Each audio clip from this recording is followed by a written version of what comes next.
Brondo's got what plants crave. Yeah, it's got electrolytes. What are electrolytes? Do you even know? It's what they use to make Brondo. Yeah, but why did they use them to make Brondo? Because Brondo's got electrolytes.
Hello, everybody.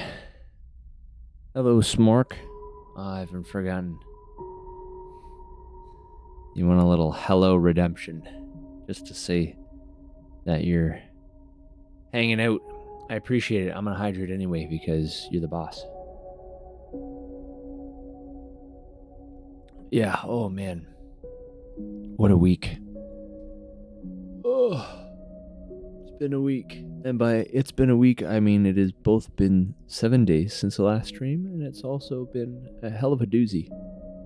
Thursday, we had to go to the emergency room, so everyone's okay for now, but it was kind of like blew away my whole week, all my energy and plans and everything. So, just been rough. And I frankly do not. I have a massive headache, huge. What happened? We don't know what happened. My wife had some pretty severe abdominal pain, and we went to the ER, and we waited 10 hours, and then they did some scans, and nothing showed up. So we don't have an answer, essentially. So we don't know what's going on yet. We have to do follow-up appointments and stuff. Anyway, so we were there like all night. We got home like almost like 30 past midnight. Anyway, we had a huge line of storms coming in. Supposedly, I've got my storm tracker up on the other monitor here, so I also stream may go out. I had a huge headache from the temperatures going like up and down, like 25 Celsius. It goes up and then down in like a day. It's insane. The world is dying. This is horrible. Anyway, one of these days it's going to go up and down so sharply, like 50 degrees Celsius, and one day my head will just burst and it'll all be over. So I cannot focus on something like Blueprints today.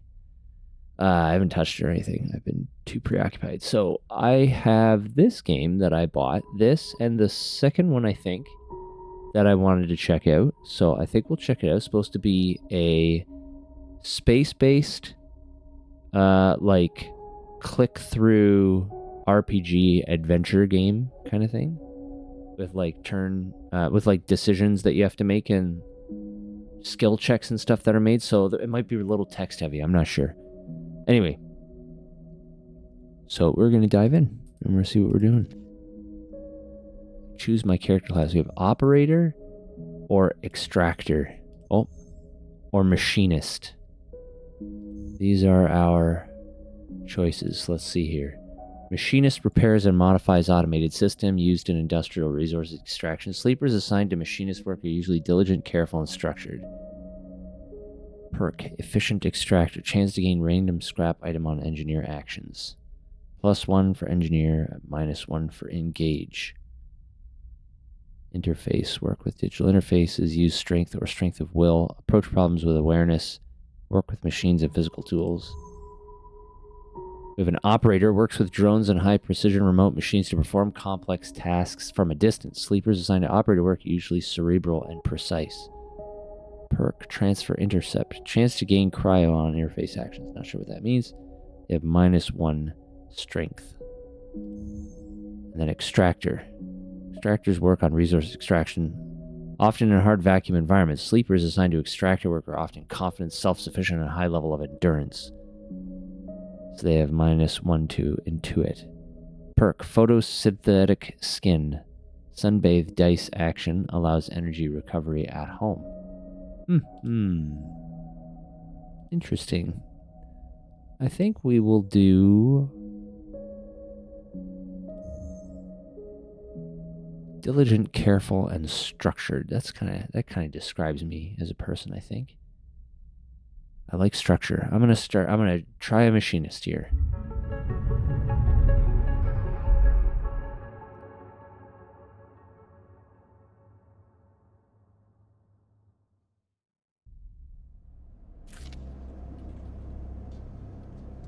First thing you become aware of on waking is the disconnect, the delay between thinking and feeling, between wanting to act and acting. Minor, almost imperceptible, but always present.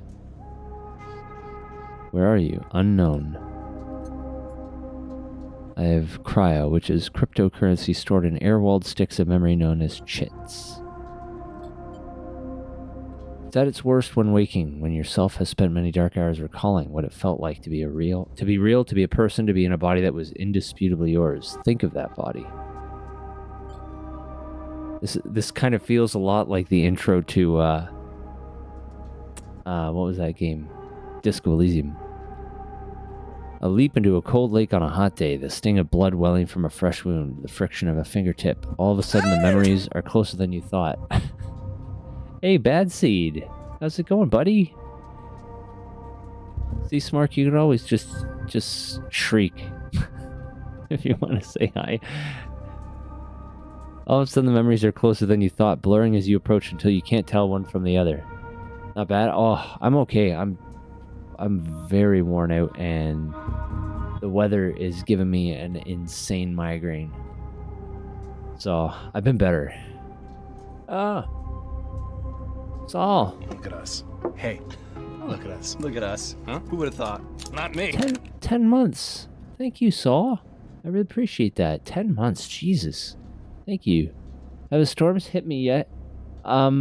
It's been kind of weird. Like, the systems have blown through and we've had some rain, but like none of the huge storms that people have been getting nearby. So I'm not sure. It looks like a lot of them are going like up north into the Toronto and Barrie area, so I'm not really sure. I'm keeping an eye on this storm tracker dude though. So I don't know. There's funnel clouds and stuff south of us, and there's huge storms. My neighbor lost a chunk of shingles off his roof, so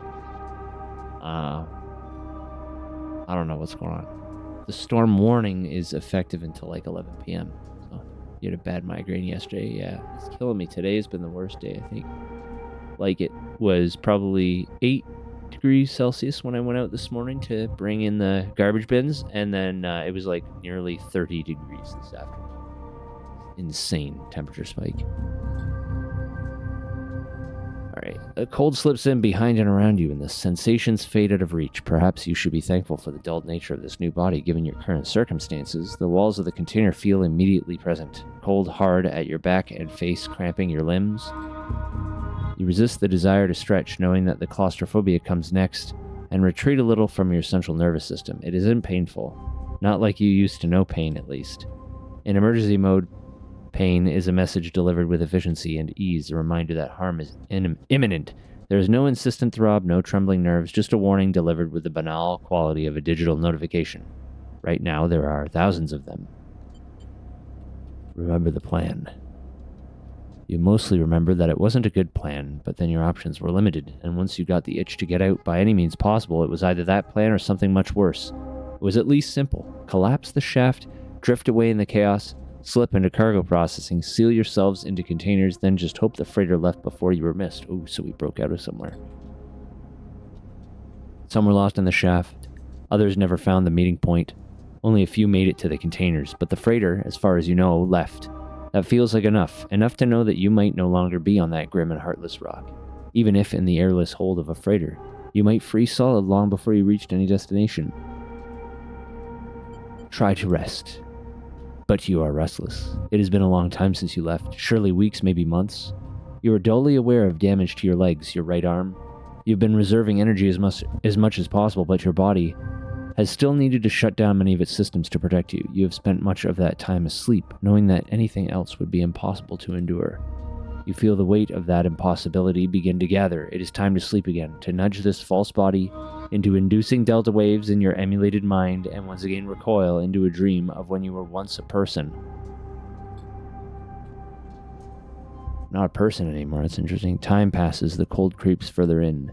You feel something. Warmth. Not true warmth, but the indication of its presence. Your joints release from their rigor. Sound too, everywhere, screeching and shimmering, so loud that your body ducks your hearing to protect its sensors. Then light. White is the cold, softer and softer until in a haze of dirty yellow a figure appears. You are out. What is this? Am I the ship? This is a big ass ship. You like scroll up and down the ship here. Am I the ship? That'd be wild. It's been a few hours since Dragos pulled you from the container. Oh no, maybe not. You sit huddled in a corner of his scrapyard, swaddled in the reflective folds of a mylar blanket. You are slowly coming back to consciousness, back to life, and you stare at the ornately curving element of an improvised heater. You are surrounded by angular, incoherent lumps of ships, some corroded beyond recognition, others still carrying glassy wounds along their edges where a plasma arc sliced them apart. As you trace their shapes with fogged eyes, you hear a voice. So, sleeper, you all thawed yet? Almost. Never seen one of you come in like this. New frames must have better perseverance in sub-zero vac. Seen more than a few of you frozen solid to hull plates or inside-outer locks in my time. They weren't so lucky. Dragos comes into focus, shrouded in makeshift tech, his headset, with its glinting eyes, the mark of a drone operator. On his shoulder, one of his symbiotically linked drones perches, its irising eye locking you with an unflinching stare. Last living sleeper that came through this yard was a while ago. They didn't last long. You struggle to read his expression beneath the tech, but he seems lost in memory for a moment, or perhaps he is just figuring out what to do with you. I plan to survive. You aren't sure if he hears you. I won't ask what led you to do it, to sell yourself to a corporation, and I suppose you know you can't go back. Your old body, that's theirs now. And you're just software, a rogue emulation illegally possessing corporate property. Oh, this is very, altered carbonish. You nod along. You remember biometrically signing the forms, the cold flora on your feet as you padded to the sleeper cells, the promise of a life off-world. But as you do, you get the now familiar sensation that these aren't your memories. These are things you know, but not things you feel. You are no longer that person. You are an offshoot. Copy. What you won't know is what's ahead. At least the last one didn't. There's no easy way to put it. That body of yours is falling apart. It's the same for any sleeper who makes it out. S and ARP wants to protect their property, but if they can't keep hold of you, well then no one can. You remember that too, or at least rumors of it from the other sleepers. Planned obsolescence, a built-in dependence on the regularly administered supplements that were part of your routine. Stop taking them and your body begins to shut down, separate from your emulated mind. How long has it been? How long do you have? But for now, sleeper, you are one of the lucky ones. Dragos glances up and away toward the glassy dome of the yard. The eye is the best place you could be right now. The eye. The station. You'll see soon enough. Dragos impatiently shifts his weight. Look, I've got things to be getting on with, he trails off. There's an old freight container I've been using as storage out in the stacks. We haven't been pulling in much valuable scrap these days, so you are welcome to it. Something wells up inside of you. Emotion, fatigue. You shakily get to your feet. Nod. Alright, you head on up there. You look like you need some rest. And with that, Dragos stalks back into the Rex, his drones already converging on a rustling hulk. Plasma flashes silhouetting his spindly figure as he returns to work. Welcome to Erlen's Eye. Life on the Eye runs in cycles, during which you talk to characters, explore areas of the station, perform actions. At the end of each cycle, you need to head to your current home to rest. Resting will move time forward on the station. Head to the empty container location to rest and end the cycle now. Select locations by clicking their icon. Okay, so it's like a turn-based RPG, kind of? Where like the socialization is also turn-based.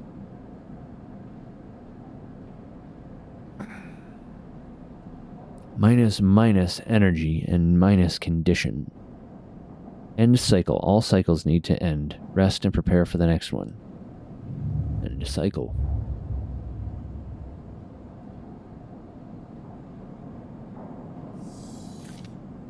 You wait curled up in the corner of the container and begin slowly assembling the world around you. After all this time, you still find this body, the one you wake in now, strange and disjointed. Its message is readable but somehow wrong.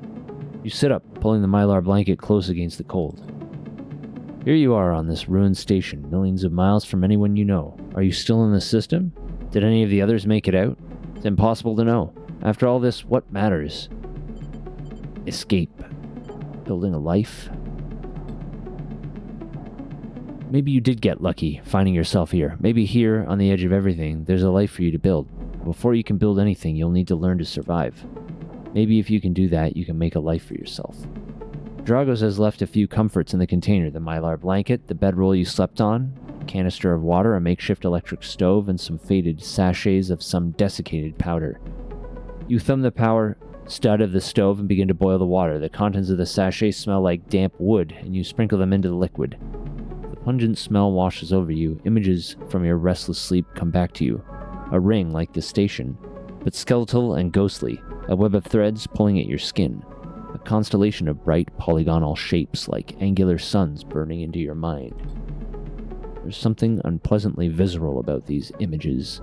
and it is long after you've finished drinking before they begin to fade. You tidy away the stove as best you can and try to gather enough energy to greet the day. Alright. We have condition, action dice, and energy. Your condition represents the current state of your artificial body. It depletes by one segment each cycle, but can also be damaged by violence, injury, or lack of food. If your condition bar empties, you will suffer a breakdown. You have to figure out how to recover your condition now that you no longer have access to corporate pharmaceuticals that were keeping you alive. Action dice. At the start of each cycle, you roll your action dice. These dice can be used to perform actions on the station. The number of dice rolled is based on your current condition. The worse your condition, the fewer dice you have. Once you have used your dice, you cannot take any further actions and must rest to recover them, ending the current cycle. You also need to eat to survive. This is represented by your energy bar. You can refill your energy bar by eating, but first you'll have to find somewhere to get food. Your energy depletes by 2 segments each cycle. If it becomes empty, you will begin starving. When starving, energy loss becomes condition loss, and your condition will also deplete at double rate per cycle. Don't starve, I guess. Alright, so I suppose... what do I have? A 1, a 2, a 6, and a 5. Let's leave. Dragos is standing in the corridor when you close up the container. He is still wearing his headset, and in the harsh light of the corridor you realize it is implanted. A drone sits on his shoulder, its cache of sensor eyes rapidly irising. How are you feeling? Not good. The drone chirps. Dragos nods. You notice that beneath the operator's rig his skin is marked by burns and blotches. I know the container isn't much, but it'll keep you safe. He pauses. So I'm not going to chit-chat too long. You well enough to work? Sure. Alright then, he nods. At the yard, it's simple stuff. We hack these old hulls down, sell them off to the shipyards or the bright market dealers for cryo. Occasionally we pull out some tech, something with a bit more value, but most of what comes in is scrap. These guys are on the receiving end of the shipbreaker stuff. Hard space shipbreaker. It's hard to find good hands here, but I figure as a sleeper, you'll be used to the manual labor, and obviously I'll slip you a few chits of commission based on what you turn up. Got it. I know what chits are. I read the tooltip. He shuffles his feet nervously. Look, I wouldn't usually do this. In my opinion, you'd be best suited moving on as quick as you can, and sleeper as well. He trails off. The things being the way that they are for me at the yard, he pauses. I need the help. Why? Things are a little tight, that's all. I owe a little cryo to a client here or there. He pauses. Think of something else to add. Look, just come down to the yard when you're feeling fresher. There's plenty to do. Will do. He nods distractedly and turns and walks away, the drone hopping along ahead of him. See you later, he calls back. Looks like it's time to get to work. Dragos' yard. Low-end gate. Passage into the low-end. Guess we're going to here. Actions are the primary way you interact with the world of Citizen Sleeper. To perform an action, click and drag your chosen action dice to the slot. You have a repeatable action. Action, hull dissection. Even the rustiest hull can hide valuable components. Extracting them means cutting carefully and skillfully. Risky. So actions reward you with clock progress, energy, condition, or items, depending on their outcome. There are 3 types of outcome: positive, neutral, and negative. Action dice affect the outcome as follows. 6 is a 100% chance for positive. 5 is 50-50 positive neutral.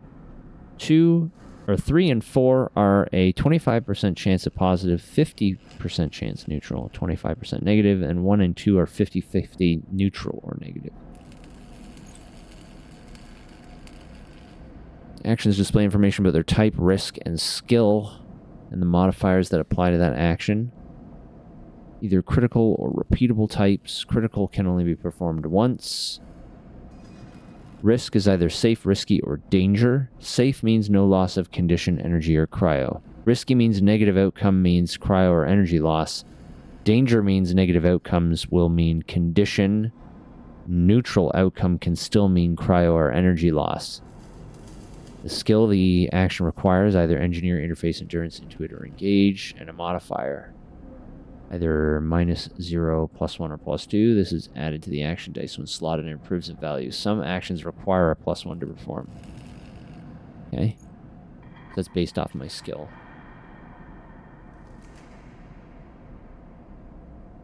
Okay, so we're looking at these actions now.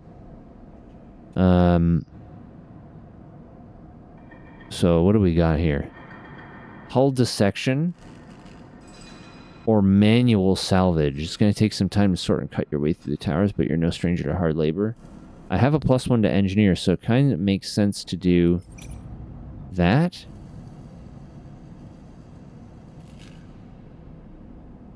It's risky. Let's try it. Let's see how bad it goes. Fuck it. Actions often progress clocks. Clocks are displayed below actions that fill them, so that's what these are, cycle clocks. They track your actions and how they affect the world. Filling a clock means something, good or bad, is about to happen. Some clocks, such as the one tracking Dragos' debt, are cycle clocks. These clocks tick themselves once each cycle and can complete without player input. Any active cycle clocks will be displayed on the icon for that location. So that's this one, I guess. Right, so the negative outcome here will progress on its own every day. This is the positive action which I fill myself. Okay. If I do something like this, that's probably not a good idea, especially on a risky action. I suppose I could drop a 5 in here also.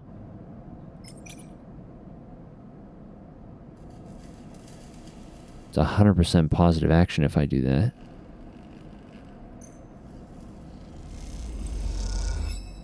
In Citizen Sleeper, you'll unlock drives as you discover more about yourself and the world. Drives guide you in pursuing specific objectives depending on which path you wish to take. You can track drives, and any track drive will place a yellow marker on locations that will help you pursue your goal. Access your drive menu via the arrow at the top left of the screen. Okay. You're now free to explore Erlen's Eye and make a life for yourself here. Try tracking a drive to help you survive. Look for food to keep your energy up and a way to recover condition. Fill clocks to progress stories and find new opportunities. Remember to end cycle at your home when you're out of dice. Use the mouse wheel or W and S to scroll along the station. Rotate with A and D. Okay. So is that... where's the top left arrow? This one. Survive or repay Dragos. I think survive is right now is a good idea. You need access to corporate pharmaceuticals. Otherwise, this escape attempt will come to a rapid end. That is very true. I need to find a doctor. Okay. So if I leave for now...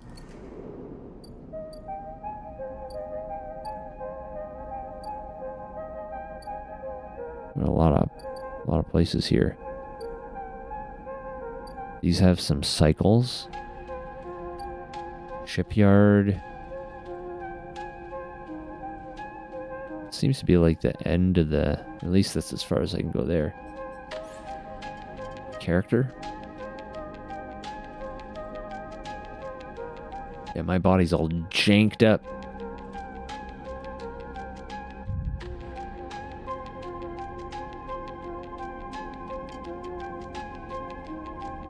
Chance to gain random scrap items on engineer actions.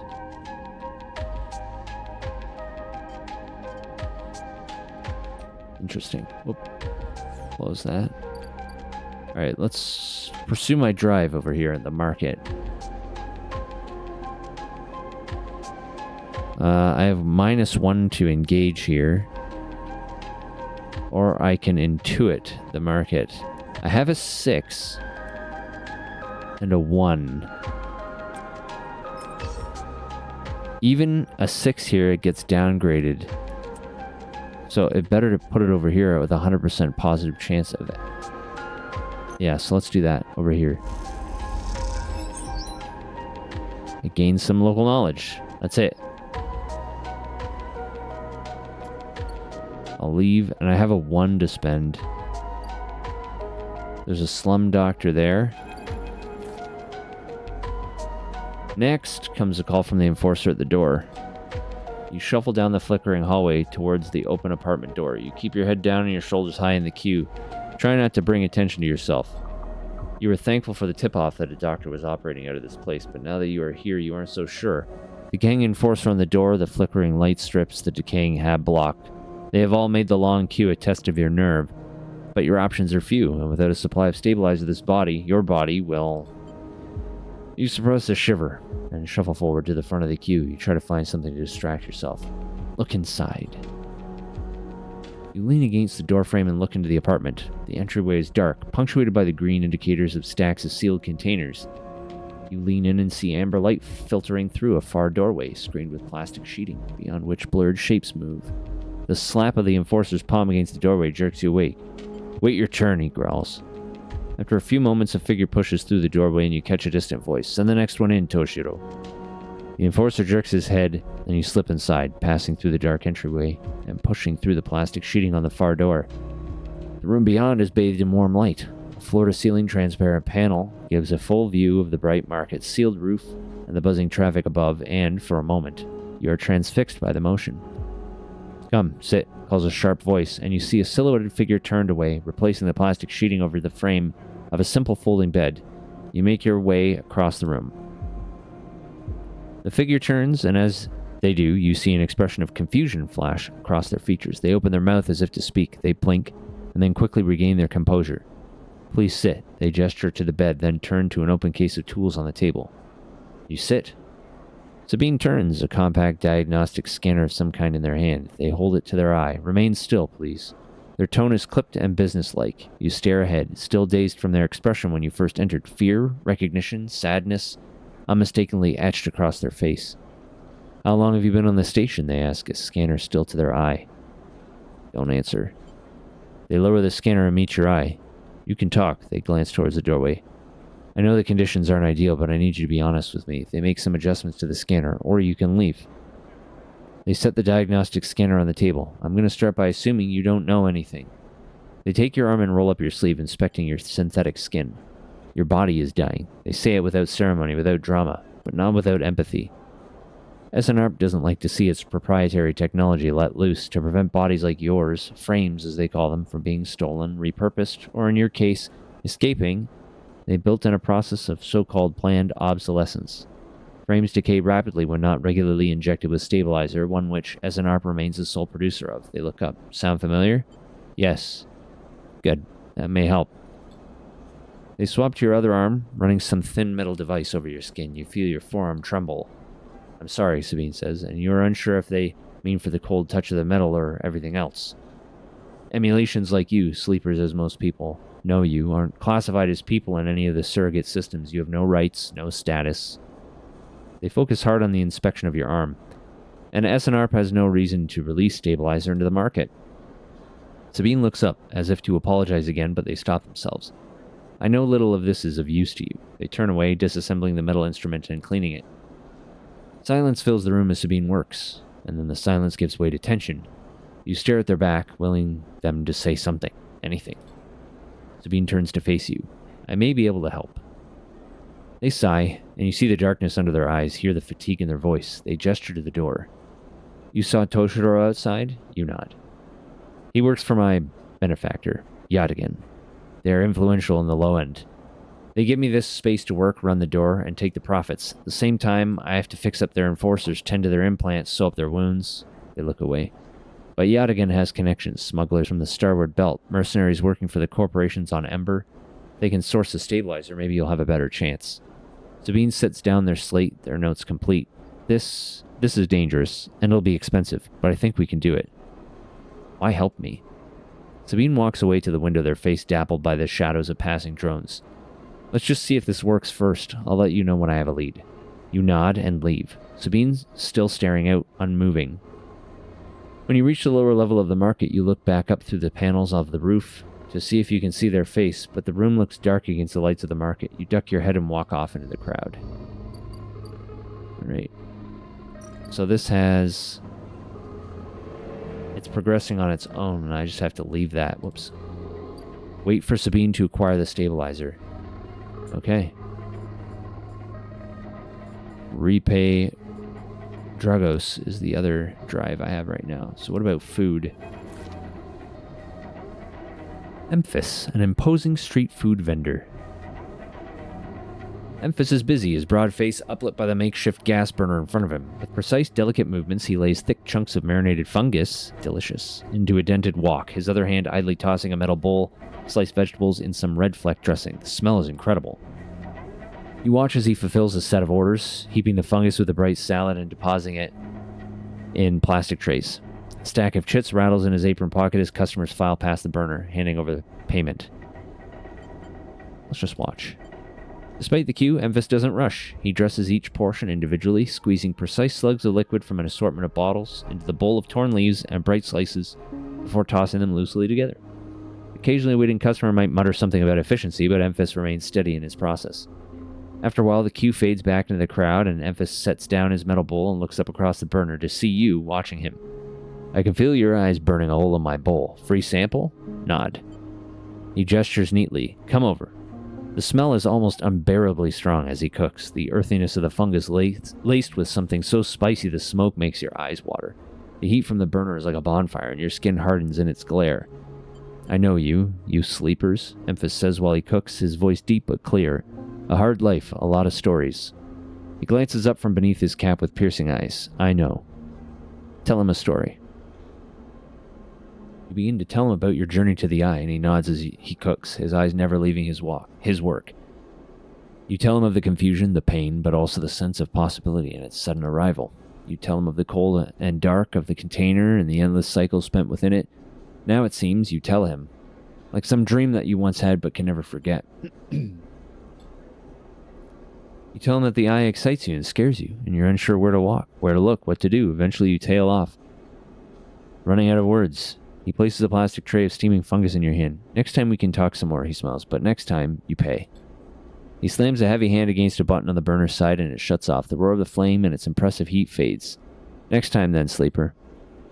He waves you away and begins to oil the wok. Before you turn back to the alley, you notice the geometric patterns of circular scars across his forearms, each surrounded with a constellation of glinting pen marks. You walk away, and as you do, you take a bite of the rich, spicy, delicately sweet fungus. Your taste sensors light up like a fusion reactor. You'll be back. Sweet. New discovery drives get to know Emphas. He loves two things, stories and food. Maybe if you supply him with both, you can hear his story. Alright. We have a low-end gate. Dock B2. I have only one die left. There's only so much that I can do. And it's also a 1, so I probably don't really want to use it on anything. Might just stop by some of these places to see what we're dealing with. It takes several cycles to reach the starboard belt and return loaded with scrap from the old wrecks. Okay, so I have to let these things fill on their own. That's interesting. So the docks are doing their own thing here. Merchants willing to run the gauntlet of the Helion systems are rare. But those that do always return, eventually. Whoops. Alright, what do we got here at the old dock terminal? Just steal dock plans. Havenage security has to have plans. Stealing them would be the fastest way to get to know this place, and the most dangerous. Explore the rotunda. The rotunda of the old dock is filled with passageways and concourses leading to all kinds of docking bays. So there's a Havenage watch list. Havenage run the rotunda and their security watches the docks. Better to avoid attracting their attention. Getting to know the rotunda doesn't just mean new places to visit. It means keeping your eye on new arrivals too. Keep that in mind. We got Dragos' yard. We got my container where I sleep. And then there's a shipyard over here. Assist a shipbuilder. Yard hand. The only way to get to know the shipyard is to work there. No tourists. You can haul materials or assist a shipbuilder. I mean, I have a 1, but it's also risky.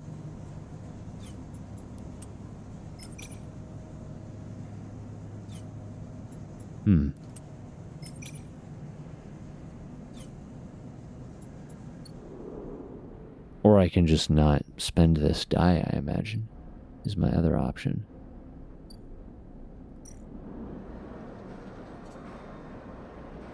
Maybe I just don't spend the one. Maybe I spend the one here because it's not that big of a deal. Maybe? Fuck it. Up. Alright. I had a negative energy outcome. Well. You are carried by the flow of freight and bodies with little sense of where you are going. You give up, exhausted. Alright, that's it. I'm out of dice. End cycle.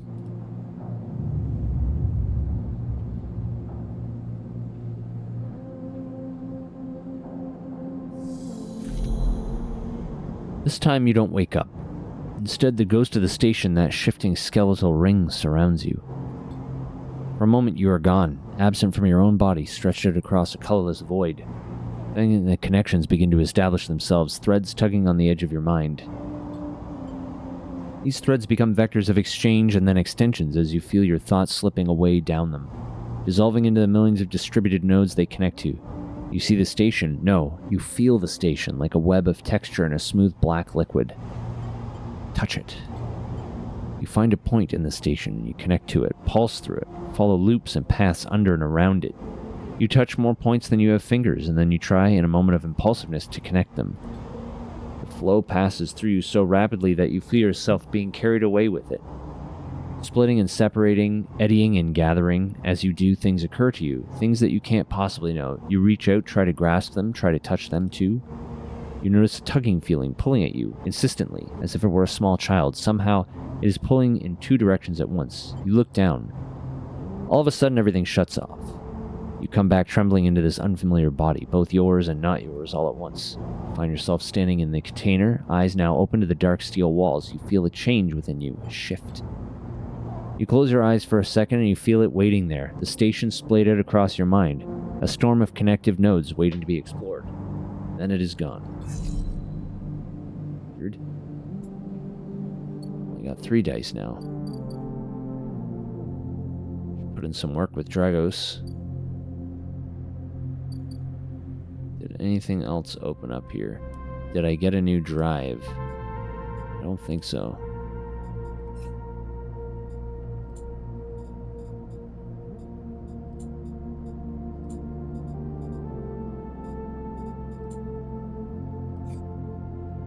Well, I suppose I should do some work with Dragos. Why is this one 2 colors?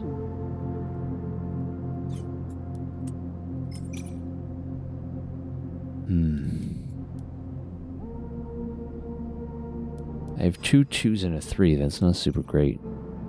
Well, we'll use the 3 here, I guess. Gets upgraded to a 4. Okay. Back in business, +1. Got some more cryo. I will leave. I need energy. Food? Order fungus. 15 cryo. Empus doesn't trust people easily, but he notices his regular customers in his own quiet way. Alright. Pick up cryo and drop it there, I guess. Your mouth stings as your sensorium sends warning signals over and over. This is the good stuff. I didn't see what the negative was there. Probably cryo, right? Okay, I got my energy back up at least. Leave for now. Market, low end gate. I have 2 2s. What's at the market? I can do more exploring, maybe. Use a 2 here. 50-50 is not very good, especially if it's only 50% positive. Is there a non-risky thing that we can do? That's risky. I can do some work here, but it's still only 50-50. Can I do any work here? That upgrades to a 3. Maybe I'll try that. All right. You observe the shipbuilders and try to make yourself useful carrying tools and crates. You begin to notice how they work. Okay. And I have a 2 to use, and I think I will use that 2 here, because this is a safe action. All right. Got 5 cryo for a negative outcome. I mean, could be worse. That's a negative outcome, so it was safe. All right, that's it. Now I sleep again. Lose 2 energy and 1 condition.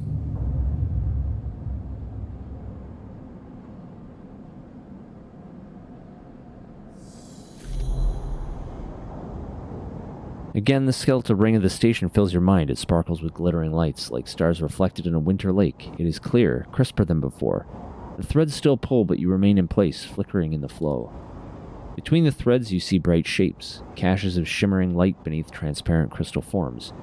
You follow the path of a thread across the ring, through these forms, then leap off into the void. You begin to understand. These are nodes and connections, a map of information, of communication. There are so many layers, so many loops that it seems almost impossible to parse, but you begin to try. Focus on the nodes. The nodes are glassy, bright, but in all this flow, the only solid and fixed points. You approach one, a pyramid or a triangle. Dimensions are difficult here, and lean close to it. Inside, shifting layers conceal a tangle of threads, a meeting point of exchange. But before you can glimpse any further, the glass clouds and hardens, cutting you off.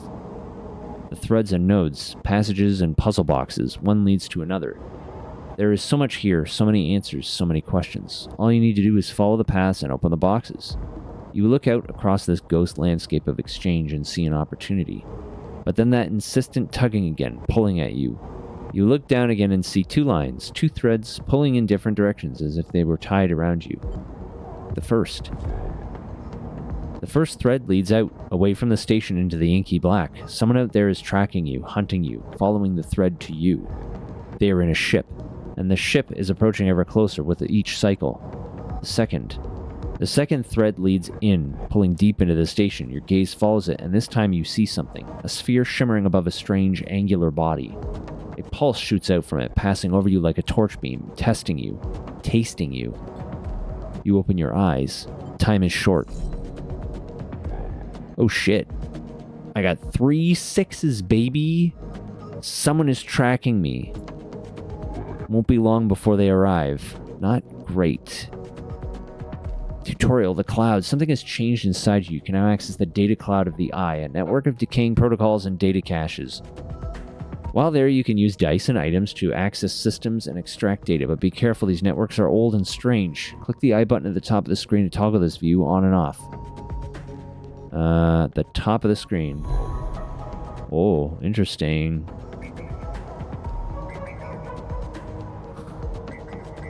That's pretty cool.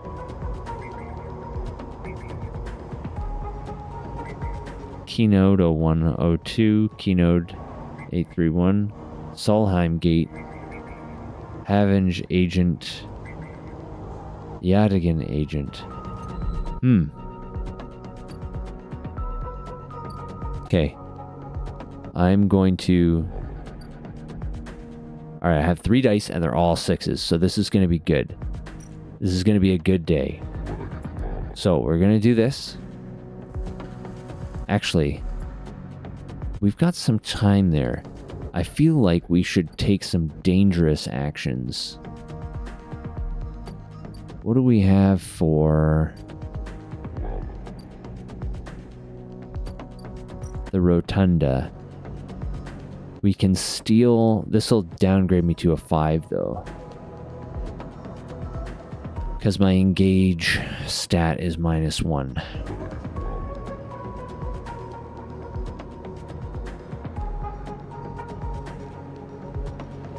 Fuck it, let's do this. No risk, no reward.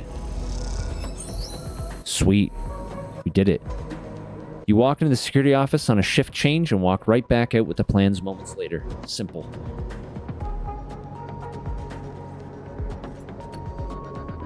Alright. I now have sealed dock. Did I get any other locations opened here? What is this? Ankita is a stranded mercenary.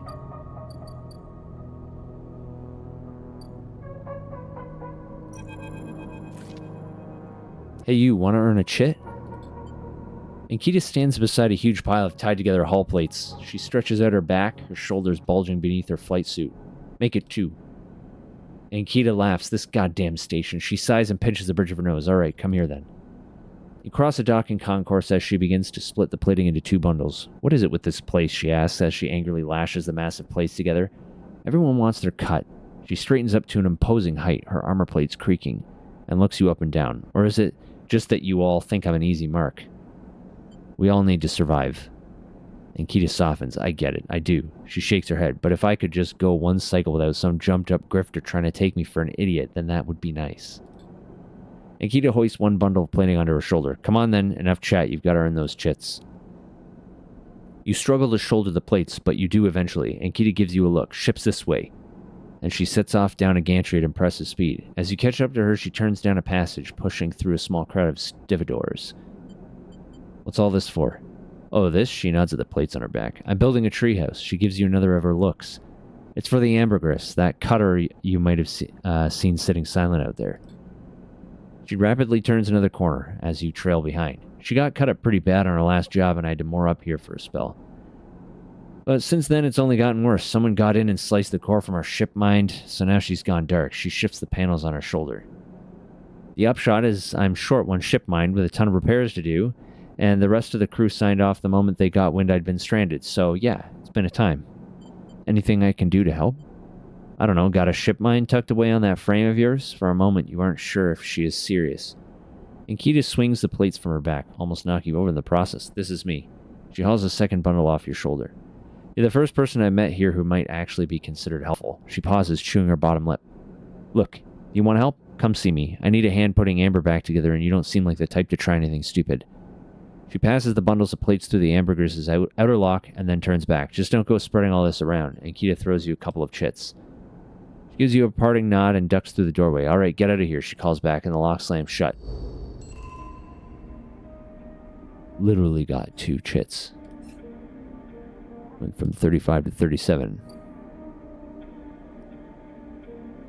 Okay. What is this sealed dock?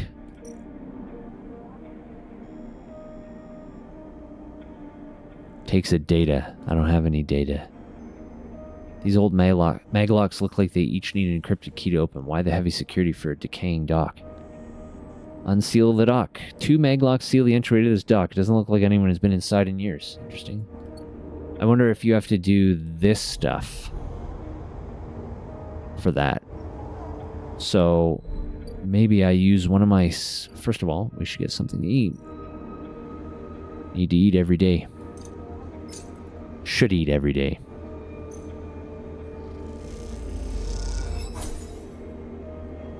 Gives me 3 energy, so actually I think that's a waste. I could probably get away eating every other day.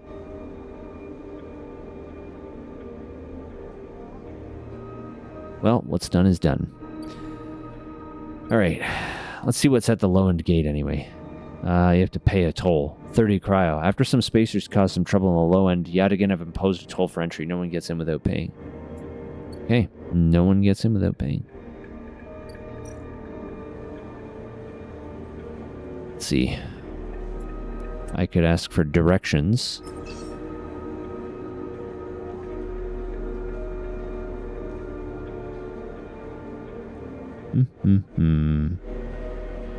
Or I can explore with a 6. I think I'll explore. Keep your attention on the crowd around you as you pass along the bright walkways, taken on with an expert eye. I now have local knowledge.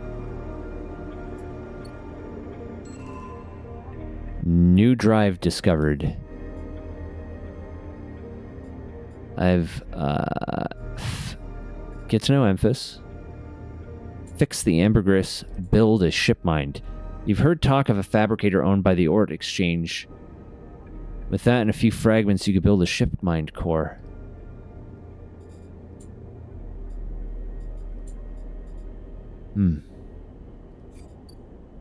Maybe I should...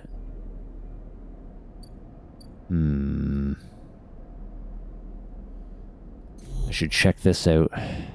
These nodes. So what are these? Nodes? People? Servers?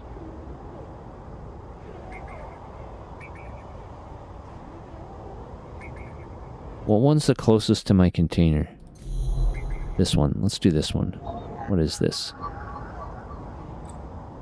Data actions allow you to extract data from the networks of the eye. They work like dice actions, but in order to unlock them, you must match your dice to the one displayed on the right of the action. If you have a +1 or +2 modifier in interface, which I don't, you will be given more possible dice to match. You can use any dice that matches the dice displayed. Once unlocked, the data can be extracted. Okay, so this one needs a 1. So in a way, that's good because it allows me to use low dice. But if I'm looking for a 6 right now, I don't even know what that is. No one wants a 3. It's a 2. Any of these want a 6. These all want like 1s and 2s, which is great. Again, overall that's good because it gives me somewhere to use my garbage dice. But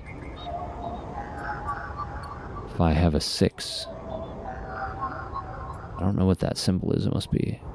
Okay, so I can't actually progress anything there. So I'm gonna work then, I guess.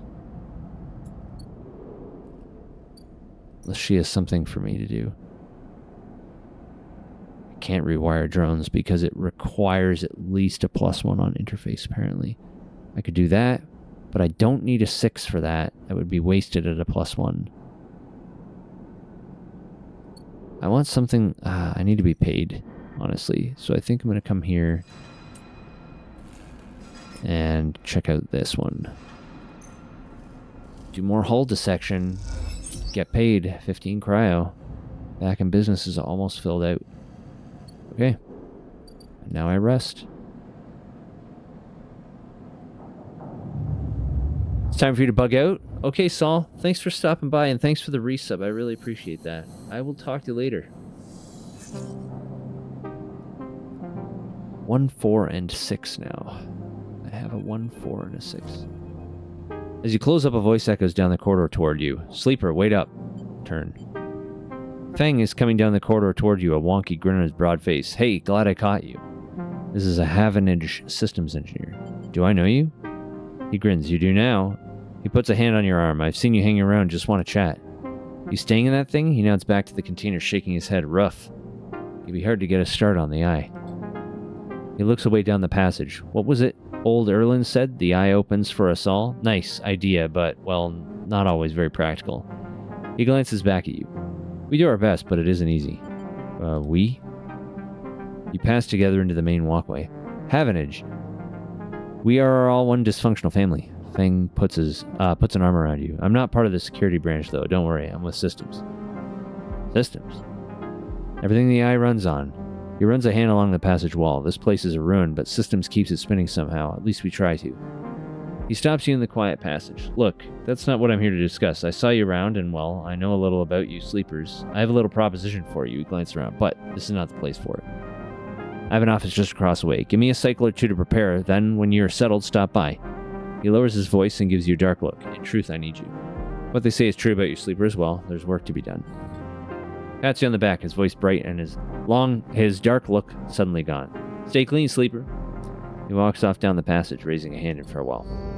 Okay. I can definitely use this 1 on something, right? I had a thing right near me. This one needed a 1. Bypass. Extract data. I have an encryption key. That's what that is. All right. That node has gone dark. 1 of 2 bars filled. I don't know what that means now. All right. I have a 4 and a 6. And this overlook bar opened up. I can get a drink. You're unsure if your frame can metabolize alcohol, but this fungal drink fermented along the greenway seems like a good test. We're gonna buy rations. I'll keep some expired Solheim rations behind the bar for those wary spacers who ask why the Overlook doesn't serve food. The Overlook isn't exactly a restaurant, meaning the only way you'll gain trust around here is with a stiff drink. Fuck it. Let's get a drink. Mossy tones and aniseed sharpness fills your mouth. It isn't totally unpleasant, at least you can taste it.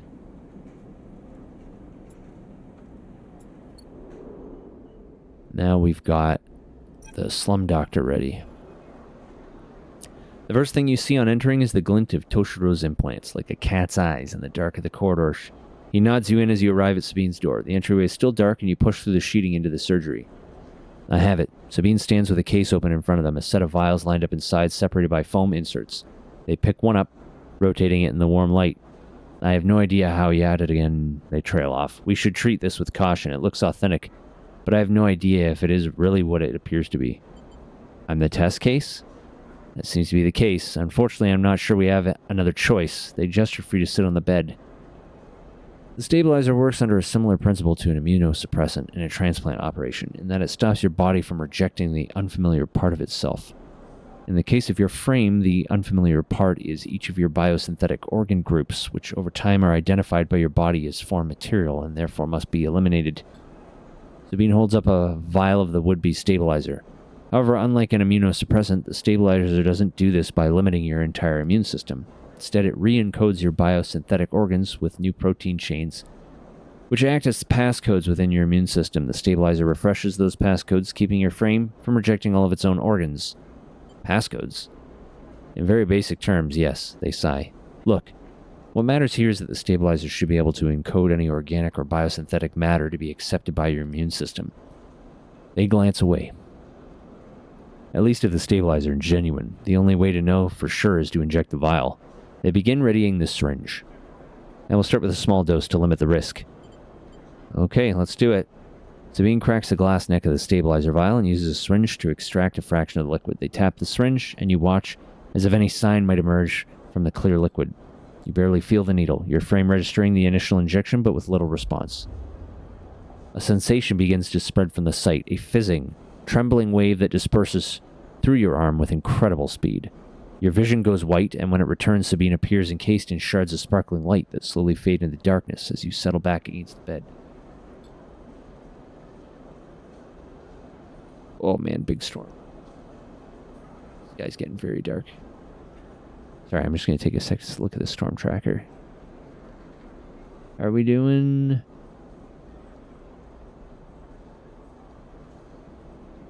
Oh, they're just... Oh, it's just to the south. Oh, it's just to the south of us. Oh man, that's a big, nasty storm.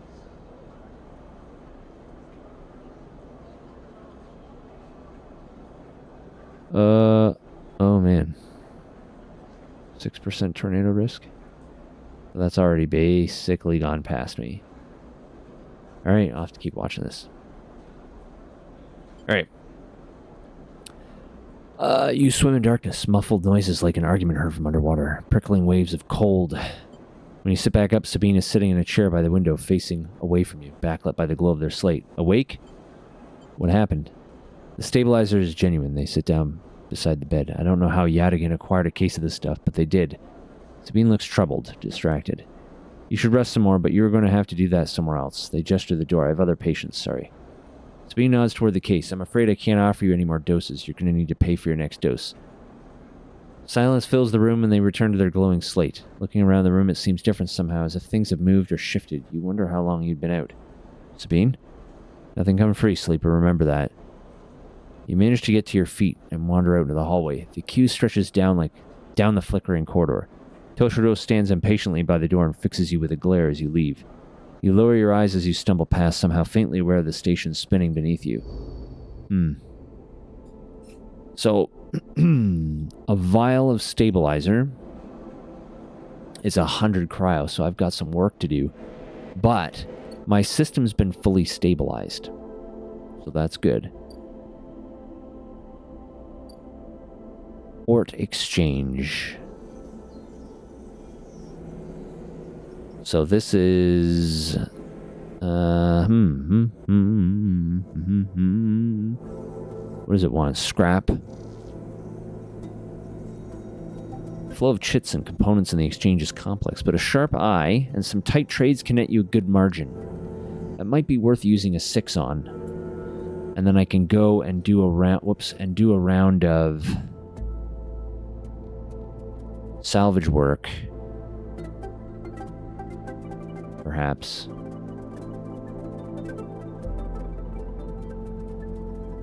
Wait, are these storm systems moving in the opposite direction?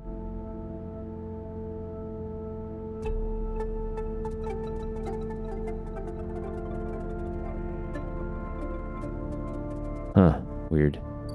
Alright. So, let's do the Ord Exchange here. Let's drop a 6 right in there for guaranteed positive action.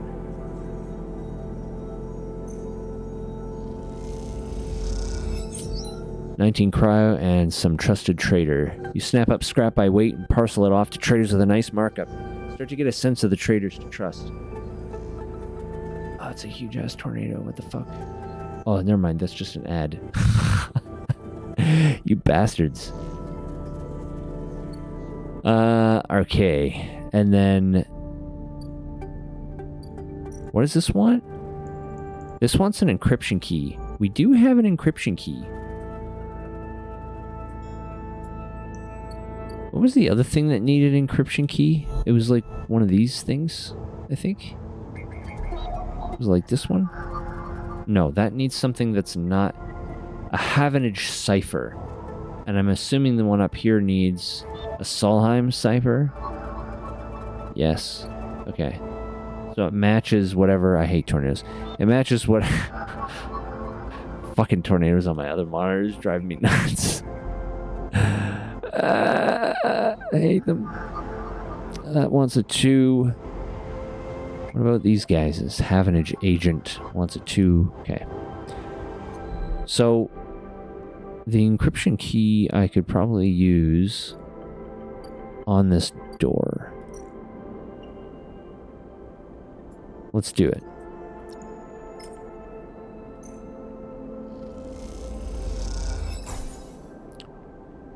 Okay, so it needs one more encryption key. All right. And then I will do some work here, because this gives me a 5, upgrades me to a 5. Hopefully this is a positive outcome. It is. Okay, back in business is done, and I got 50 more cryo.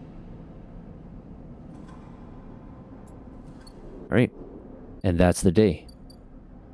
Oh, let's talk to Dragos here. You arrive into a buzz of activity at the yard. Red blinking lights flash across a vast dark shape suspended below the dome. They flicker across scorched hull plates and bent structures, spilling from holes in the twisted shape. The cutter is huge and has been torn apart in some violent encounter. She's a beauty, isn't she? Dragos stands to the side, focused on the hulking ship as it is lowered into the yard. What is it? Dragos laughs. That, my friend, is A-grade scrap. I should thank you. This place was on its last legs when you turned up, and now look at this. The ship descends slowly, its interior visible through multiple hull breaches. You struggle to gather the same enthusiasm as Dragos for this monstrous craft. You can't help but think of what became of its crew. What happened? What do you mean? He glances at you. I managed to convince our salvager friends to give it to me on credit. That's what happened? No, what happened to the ship? Not my concern. He shrugs. The ship creaks like a calving iceberg as it reaches the base of the yard. Dragos is visibly excited. I know I said you shouldn't stick around, but I'm going to need some help with this one. The drones start to crawl over the hulk, their lights illuminating flashes of dented hull. Watching, you wonder if you arrived in a similar fashion, locked inside that container. The wreck of the S&R freighter lowered into the yard like a corpse ready to be butchered? Or was a container delivered to Dragos on its own? A womb for your rebirth into this strange station? You shudder. Perhaps if you could learn something about this ship, you might be able to trace the path that led you to this yard. Dragos squeezes your shoulder. After these past cycles, I think we're up to it. What do you think? You see the fading name of the ship emblazoned on its side, Winter Light. Let's do it. Claps you in the back. Glad to hear it. Come back in a few and we can make a start. A real beauty, Dragos repeats, perhaps just to himself. You take one last look at the shattered ship as the drones start cutting, then slip out of the yard, feeling suddenly cold in the empty passage. New drive, and I got an upgrade point. You've completed your first drive. Each drive completed unlocks an upgrade point to spend on upgrading your character. Access your character menu via the arrow button at the top right of the screen. Okay. So, the first upgrade...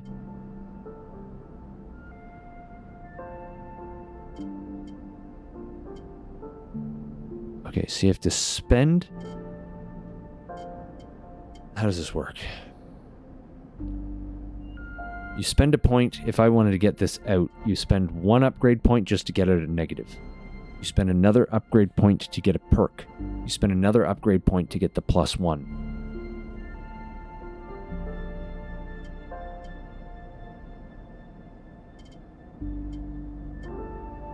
You spend 2 upgrade points to get the second perk. And then 3 more upgrade points to get +2 bonus. Okay, I think I understand this, so... Sunbathe dice action allows energy recovery at home. So I wouldn't need to eat.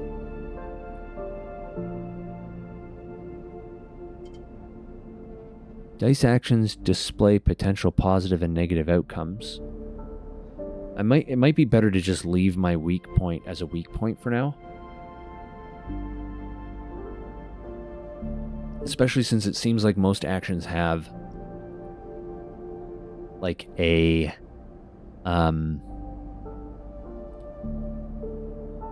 second way of achieving them. Like you don't have to use the one skill or whatever.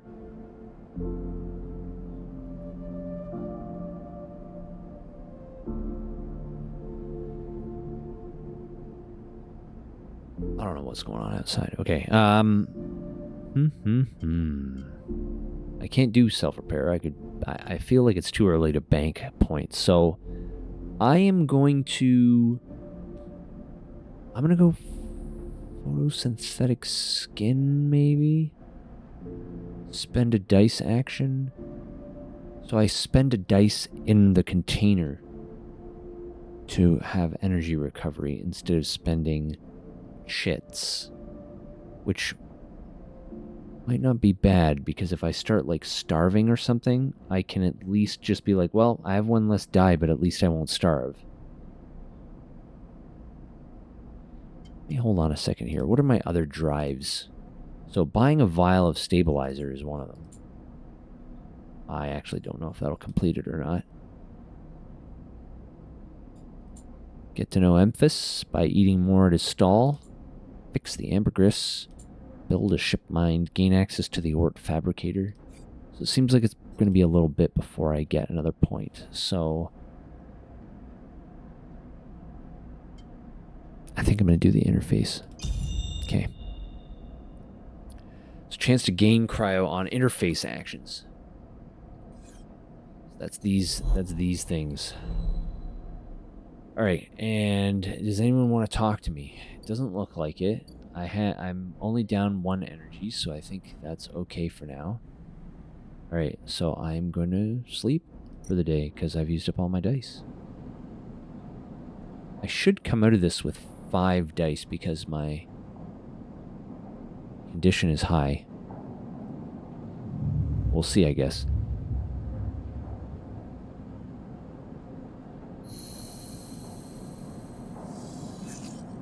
Yeah, look at that. Great. I don't know what these colors mean. I guess these are neutral. So white dice are like the shitty ones. Also, I lost 2 energy a day. Right. That's a good spread of dice, though. That's a good spread of dice. Okay. First thing I'm going to do is I'm going to go eat, because I can use that +3 energy today.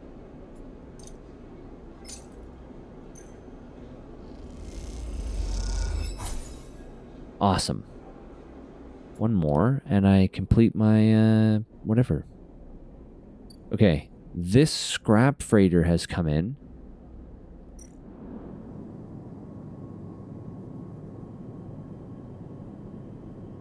So I can buy some scrap. I can also offload the scrap. I could use a 6. Can I use a 5 on that? I could use a 6 on that to just guarantee positive. I think I'll do that. I've got 2 6s to spend today. You finish unloading ahead of schedule. One of the crew invites you aboard to share a warm meal as thanks for your efforts. Oh, you're welcome. Fucking waste. That was pointless.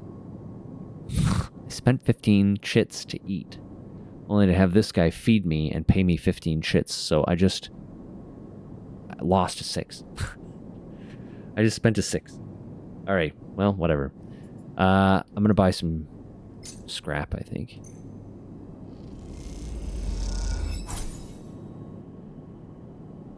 Random scrap item. Right? I believe. What's going on here? Feng. Let's talk to Feng. Sleeper. Feng catches your attention as you approach the Havenage building, leaning against a bay door to the side of the entrance. You approach. Easier to come in this way. Security, all that. He gives you a look, you know. He slams a button and the bay creaks open, blinking lights in the dark behind it. You follow Feng inside. Truth be told, I don't spend much time upstairs. This is where I work. The door hisses as it closes behind you. The bay is filled with pieces of hardware, all rigged up to generators and diagnostic slates and things you don't recognize that glow with blue screen light. There is a chorus of hums that blends into this single wave of static, filling the dark corners of the room. Feng leans on a server stack and gestures around. You like it? Incredible. He smiles widely. I thought you'd say that. He taps a nearby server stack, which bleeps in response. This is my treasure trove, all dredged up from this sea of systems we call the Eye. You wouldn't believe what this place runs on. He steps over to a towering block speckled with vents. Some of these systems are built from the original station, E1, the one Solheim built. We've had to invent new components, repair things we never built, reverse engineer entire subsystems into existence. Residents here look up at the Eye and think they are seeing a constant, concrete reality. But this place is a system in constant flux, decaying and growing, collapsing into new configurations. He walks down between the hardware stacks and you follow. We are keeping this place alive, but also remaking it into something new, dragging it away from these corporate origins. He stops. At least that's what I'm trying to do. He turns back to face you among the flickering machines humming all around you. I know you can see this too, Sleeper. All these systems and sections. You can, can't you? I can see it. It makes sense, right? You're between here and there, between the people and their systems. You light this place up like a beacon. That's what I need. You glance at the lights around you, and as you do, they seem to flicker, to realign, to follow your gaze. Feng notices it too. I'm guessing being a beacon isn't always ideal when you're on the run, though. They're tracking me. He pats you on the shoulder. Maybe I can help with that. There's a lot of old growth in this place, subsystems I can't see, access protocols lost to time and decay, secrets, a shitload of secrets. With your help, I can unlock this place, break off those last ghost limbs of corporate control. He lowers his voice below the hum. Even in Havenage, there is old growth. Those whose roots trace back into those bad old days. You help me dredge up the past, and I'll see what I can do about that track of yours. He winks. What do you say, Sleeper? I'm in. Feng pumps his fist and claps you on the shoulder. He meets your eye. You won't regret it, Sleeper. Feng passes you a ragged-looking metal tab. A gift, he smiles. It's a Solheim cipher. I dug it up from the depths of the station. Slot that into an old network gate, and you'll be able to pull out all kinds of secrets from the nodes inside. He walks you back to the front of the bay. Start by bringing me whatever you can turn up. Use that emulated mind of yours and see what's out there. Let's get a picture of how things are. Those above, he nods at the ceiling, have granted me an acquisitions budget. I can pay you for whatever useful data you bring in. I know you need it. He slams the door button again. Keep it quiet and keep it clean, Sleeper, and I'll see you soon. You step, blinking, back out into the passage, those flickering lights still in the back of your mind. Interesting. New drive discovered. Disable your tracker. And extract the past. Feng wants to dig into old Solheim networks in search of secrets that could change the future of the station. Feng has said you disable your SNARP tracker if he can get to the bottom of his mystery first. Okay. So I have a Solheim cipher, which I can go and spend on this Solheim gate. Well, that's the Havenage gate. This is the Solheim gate. See what this does. Gate S7 access. With a squawk of noise, the old gate flips. Flips open, granting access. Okay. Yeah, it did. It opened up a bunch more nodes around it. Solheim node AE07, AE21. This one needs a 4.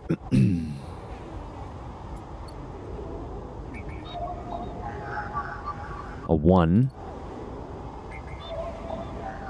And a 2.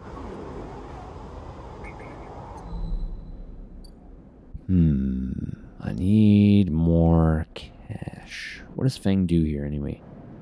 I can deliver data to him. Feng will pay you for any Solheim data you dredge up. What he does with it is anyone's guess. Okay. So I've got a decent amount. Yeah, I do some exchange here. I can sell scrap.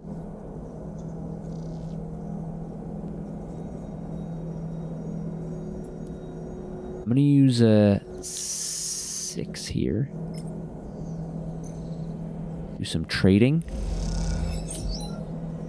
Got 19 cryo and got trusted trader up. I'm going to do some work in the scrapyard. Cutter salvage. Okay, so it's changed. I now have it. Forensic trawl. Okay, so these are 2... interesting. Drago seems increasingly nervous about your presence in the yard. You're not sure he's going to hold his nerve much longer. So I have a deadline. I have to get both of these down before this runs down. So if I spent a 5 here and a 4 here... Let's try this. Let's spend the 4 here on the danger action. Okay. Got some yard clearance. History or no, the ship is salvage. As Dragos always says, break it down, move it on. I got paid. And then use the 3 here, maybe? No, I feel like that's important. I have a 3 and a 5. Any nodes need a 3? I think most of them are like 1s or 2s. These always need... Yeah, they're all 1s or 2s. None of these are a 3. Oh, that's a 3. Okay, spend the 3 here.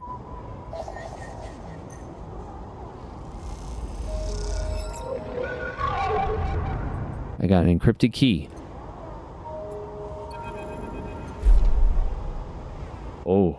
As you drift back from the node, something latches onto you. A thread strung tight around you. It tethers you in place. A taste. The voice makes you shiver. Its source somehow both distant and close behind your ear. You see a distant glint of light shut off, and then suddenly a shape is at your side. It stalks around you, circling like a shark, like a wolf. Entity unknown. Astringent. Processing. Stay still. Please hold. Hunters, a sentient protocol unraveling. The thread around you thickens until it is a ring, a cylinder, a ton of light circled around you.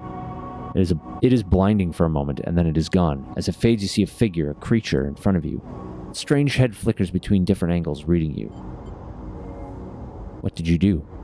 The shape paces around you on lithe legs, though there is no ground here to pace on. Entity, identify, origin, serial, cadence. The figure faces you expectantly. Sleeper, S and ARP. Unknown, known. The figure's strange head rotates, brackish signature of and not of, attempting interface. As the figure speaks, more threads begin to spiral from its head, thick, snaking vine-like ribbons that flex and wave. They approach with intent. Stop.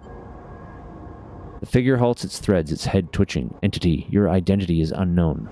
We only seek to correct illegalities. Can you confirm your legal right to sentience? I'm a person. Incorrect. You are an entity. All at once, Hunter's head is directly in front of yours, blocking your vision. You stink of their taste, the one from the sealed dock. Hunter shimmers with fury. I will find access. I will interface. Sealed dock. An entity hides in the rotunda. You are its puppet. Hunter extends a razor-edged thread. I will not be diverted from my task. It glows with murderous intent. Strike. You lash out with all your force, not a physical strike, but a focusing, a spike of interference leaping out like the tip of a spear. Hunter stumbles, shifts, separates, wake up. You open your eyes, blinking back into the station light, shaking with fear. Okay. Something in the sealed dock.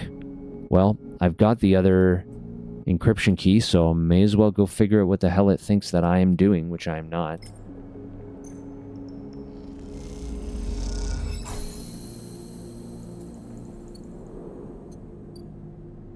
Neovend. As you slip inside the sealed dock, a pulsing light grabs your attention. Among the discarded tubing and rusted plates, a machine flickers with a warm glow. Approach the machine. As you get closer, you recognize the machine's blocky shape settled into an alcove in the side of the dock. A kind of upright cabinet. It is covered with faded logos and messages from which you assume it was once an industrial vendor, intended to dispense and manufacture ship fittings and other mechanical parts necessary for the regular running of freight and resource extraction vessels. The manufacturer is listed as Neovend, and you remember an advert from long ago, squeezed among all the off-world recruitment drives that assaulted every planet-born citizen, which chirpily sang that name over and over. You wipe a layer of dust from the cracked screen, thinking of those contractors squeezed by their own corporate employers to pay for every bit of minor maintenance on their rented ships. Enter your registration, chirps a pre-recorded message, catching you off guard. Press some keys. You reach for the keypad and something begins whirring. At first it sounds like servo motors starting up, but it quickly becomes a whisper, a whining. Then a multi-tonal voice that emanates from Neovend. Entity, they hiss. Speak with me.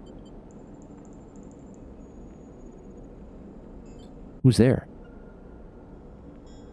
There is a squeal, almost like some strange mechanical swallowing or intake of breath before the machine speaks again. I have need of you. You have need of me. That squeal comes again, and you see that it is the 3D printing apparatus in the upper part of the machine resetting into place so that each time the servos can be orchestrated to produce that whirring, whining voice. It's talking with a 3D printer. Crazy. You are in danger. Danger? The machine creaks. You are marked for deletion, entity. Hunter tracks you. The speech rattles through the empty dock. You remember the strange head, the figure, the threads closing in. Hunter. The Hunter protocol. They taste your signature. The sudden whine sets your teeth on edge. You have seen them. This is the gift of an emulated mind. You close your eyes and the skeleton of the station starts to thrum. Emulated minds are adaptable, move where neurons cannot. The mechanism resets. But emulation makes you target. Adaptable. Yes, you can move through networks, clouds, hardware, software. Neovend whines. But you cannot hide there. Hunter is there. The servos judder the vending machine's casing as they reset. Hunter searches for me also. Hide in this machine. You look at the ruined vending machine, an unusual hiding place for sure. Can counter Hunter, but need entity outside machine. The light flickers. Need you. A screen attached to the vending machine with a swiveling arm comes to life. It displays a flickering map of the station, ghostly, threaded. The cloud. Points along the rim glow in deep red. Hunter is always gathering. Too much data. Must build nests, explains Neovend. Masters are gone, but continues hunt. Bring this data. Raid its nests. Masters? Station builders. Solheim. The machine rumbles impatiently. Long gone. Their protocols still haunt. Bring offerings. Save self, Neovend says pointedly. Mutual need means friends, they conclude, tired of the conversation. The whirring amplifies and then suddenly drops, as mechanisms within the machine click back into place. The glow fades and you are left stood in the dark of the sealed dock, that whirring voice ringing in your ears. Interesting. I have a new drive. Free Neovend is hiding from the Hunter protocol. They need your help to counter it. Okay, and I have a 5 remaining. A 5. What can I do in here? They want Hunter data, and they want me to raid hunter nests, these red ones. This one takes a 2. So this is interesting because in a way, I actually want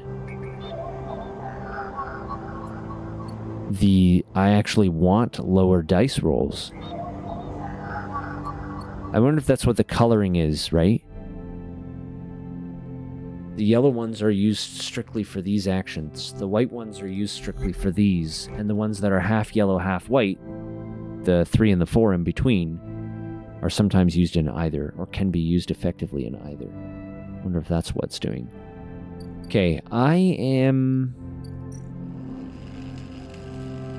going to trawl,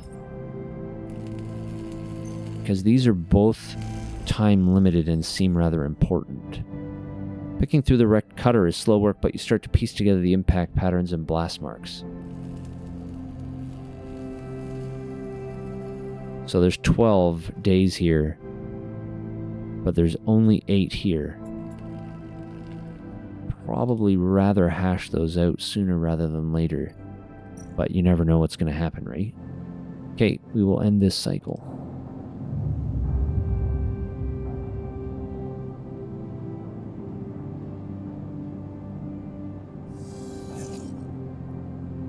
Some good rolls also, but not really good for data. That's the thing. If I need data and I'm just getting like 4s and stuff, right, these ones need the special gate ciphers. 2. I wish I could cycle between these without having to click leave and then click the next one and then click leave over and over again. 2, 1. I'm looking for a 4. Oh, that was a 4. Solheim node, A07. Let's do it. Extract data. Got some Solheim data. I can give this to Feng.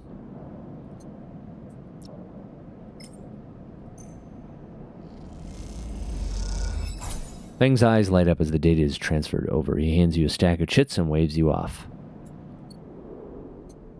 I have 95 cryo. I could buy more scrap. I have 2 scrap now. I have to pay a toll to get into low end to 60. I'm trying to think like...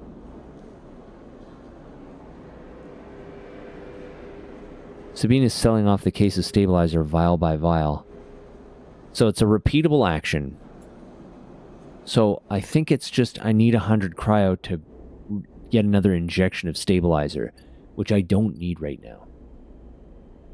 So I'm going to leave that alone for the time being. Maybe I should help. I should grab a drink maybe, because it's only 6 cryo.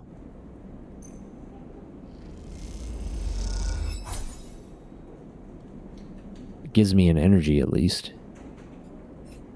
And it's, yeah, this gives me energy. It's not as efficient as the mushrooms or whatever, because that's 3 energy for 15, so it's 5 apiece. And this one is 6 apiece. But it's worth it if you only need 1. Okay. Go to the ambergris maybe. I can't do that one because I need +1 in interface. But I could do this. It's risky, and I get +1, so I can spend my 5 there. With Ankita's help, you systematically isolate, remove, repair, and reseal the hull plates. Amber looks better and better by the hour. Quarter of the way there. Okay, and then we've got an ad coming up. So I am going to... I'm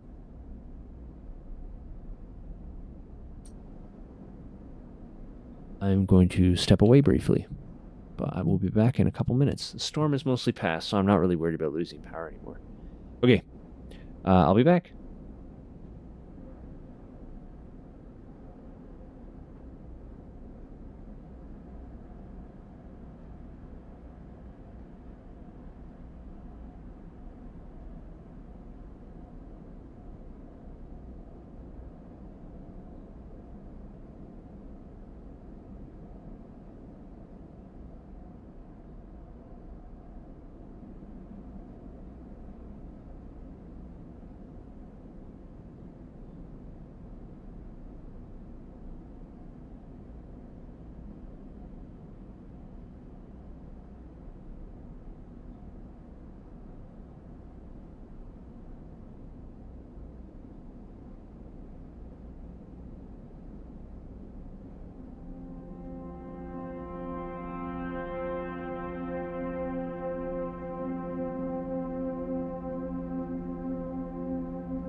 Do we not have an ad break? Timer came up saying it was going to take an ad break. Whatever, doesn't matter. I needed a break anyhow. Close my storm tracker now. There is no storm to track. All right. 2 6s and a 4. Feel like the ord exchange might not be a bad idea because we do want to get Trusted Trader to get access to that fabricator maybe. I can drop a 6 on this one. I mean, this one's not that bad. What if I drop a 4 on this one? That's not very good either. I want to focus on this, though. I'm being tracked. That's also not good. Frig. I need Solheim data. That needs a 2. None of these are going to need my 6s, right? Because the white dice are primarily used here. So these Solheim nodes I need to unlock. That's a 1. And that's a 2. Shoot.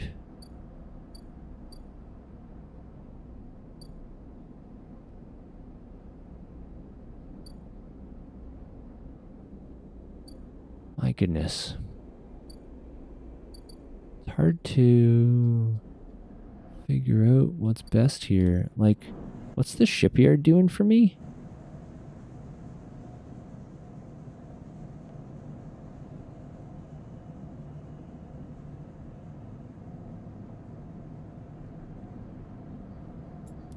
Let's use my 4 here. Okay, I'm going to use my 4 here. Let's see. Hopefully this pays off. Neutral outcome. And I got random scrap from an engineer action. That's not bad. Okay, that's okay. Could have been worse. And then I'm going to drop... Dropping a 6 in here feels kind of like a waste. But I only have 2 6s. I really want to get these down. Yard clearance +2, got some cryo, and do the forensic trawling as well. That's a better use of my 6 at least, and I got more scrap. Okay. Now, I have 4 scrap. I can sell some scrap. Let's sell a scrap and see what this does. I'm assuming I just get chits out of it. Correct. And it also put progress toward my Trusted Trader, so that's okay too. I'll hold on to this for now, because eventually I might want to do that.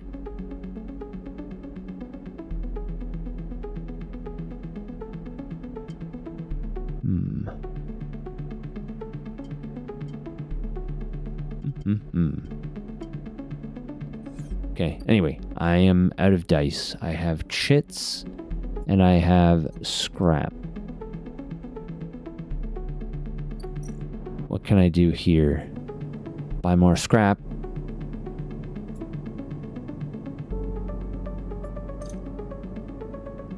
Might as well.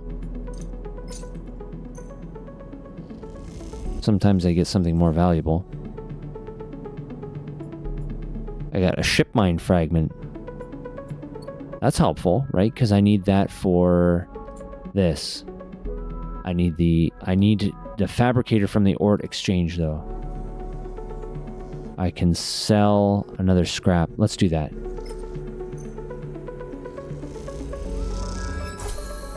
So I finished Trusted Trader. What did that do for me? That gave me access to the ort fabricator. So is there any more progress? There's no progress to be done here at this time. I have access to the fabricator now. So I need 3 ship mine fragments, and I can get the ship mine for the ambergris here. So maybe I should buy one more scrap, and that will be all the allowance here. Let's do it. And I got another ship mine fragment. Awesome. Okay. And that's it for buying scrap. That's all the scrap they'll let me buy. Now I'm done. It's time to end this cycle.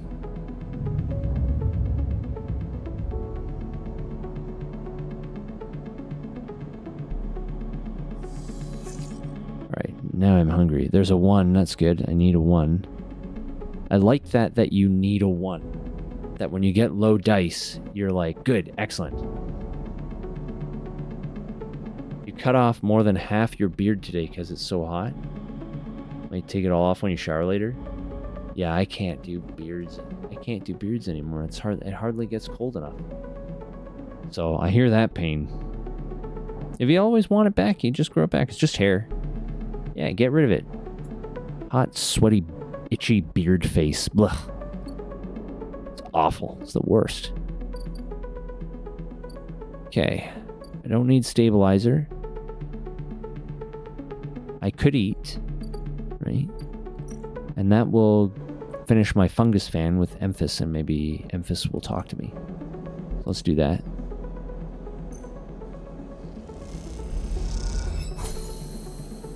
Alright, fungus fan's done. Emphys. Sleeper. Emphys calls out to you, a booming voice that echoes through the corridor. Tell me a story. Throws a handful of the chopped mushrooms into his wok, the fire leaping up to meet the oil. I see you, cycle in, cycle out, but we never speak. Tell me a story. What kind? Any kind. He pauses to drizzle something from a plastic bottle into the wok. But one of yours. He looks up at you. Nothing stolen. You pause, the spice is rich in your nostrils, and think about the kind of story you'd like to tell Emphys. You look at Emphys, the listener, and imagine he has heard it all before. Perhaps he would enjoy a strange story, something with more spice. Tell him about my dreams. All the sleepers, you tell Emphys, had dreams. Some were simple, memories left over from the emulation process that had become tangled up in their minds and would come out when they slept. It wasn't rare to hear a sleeper in the dorm scream or cry out in the night.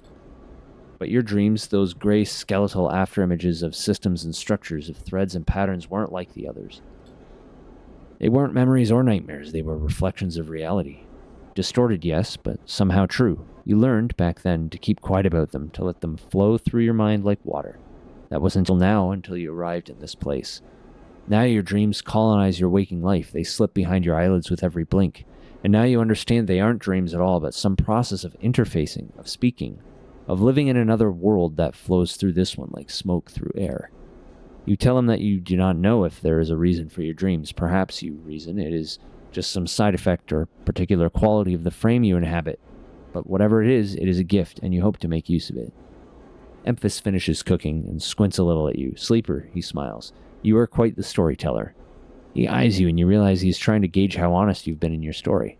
Emphys passes you the meal as he cooked and you take it gratefully. As you eat, he talks, a natural exchange. Shit, he's giving me an extra meal. Fuck, I blew it. I knew I should have come back tomorrow. Thank you, Sleeper. He looks around at the emptying market.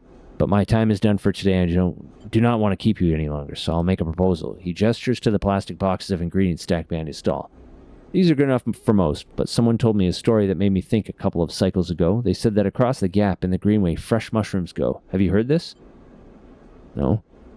Neither had I, but I trust the one who told me. Emphys begins packing up his things. Can you bring me some? I cannot cross a gap, and I worry about leaving my things behind, he smiles. I'm sure a storyteller like you could handle the trip.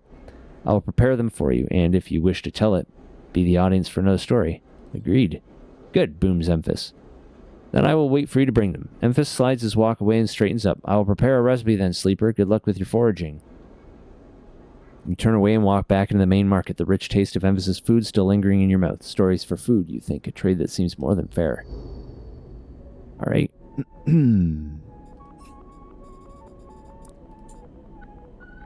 Didn't quite get him that. It did say, though, if I bring him stories and food, right? So I've done the stories, and now he wants the food part.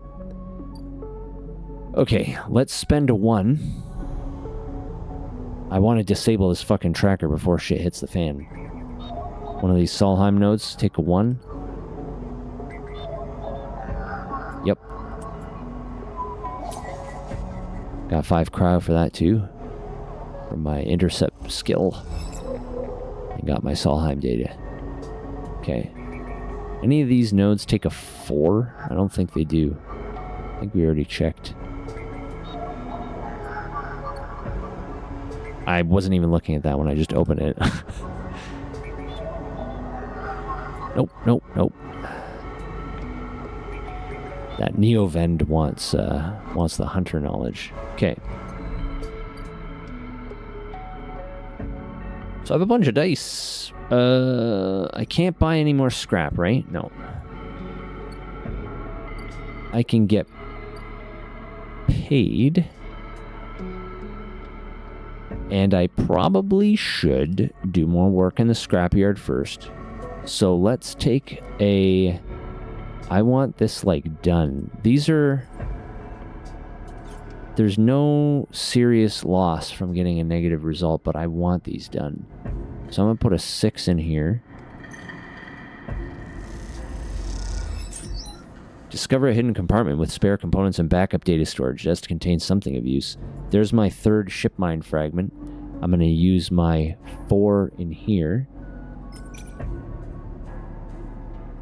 A4. I have 2 4s. I thought one was a 5. Okay, neutral. So I got yard clearance up and got some cryo. I'm going to come here and I'm going to fabricate ship mind.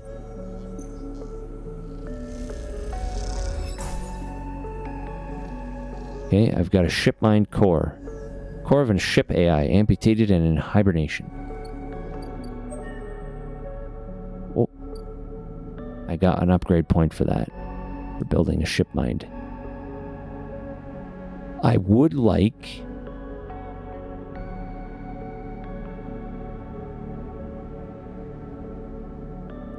I would like a +1 to interface, I think.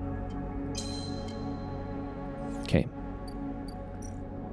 And now I have unlocked the rewired drones action, and I have a +1 to it. This is dangerous, so I'm going to put my 5 in that one.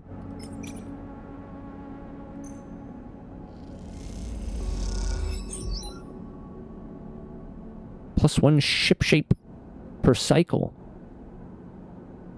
That was a critical action. Right, okay, so this is going to tick up now. All right.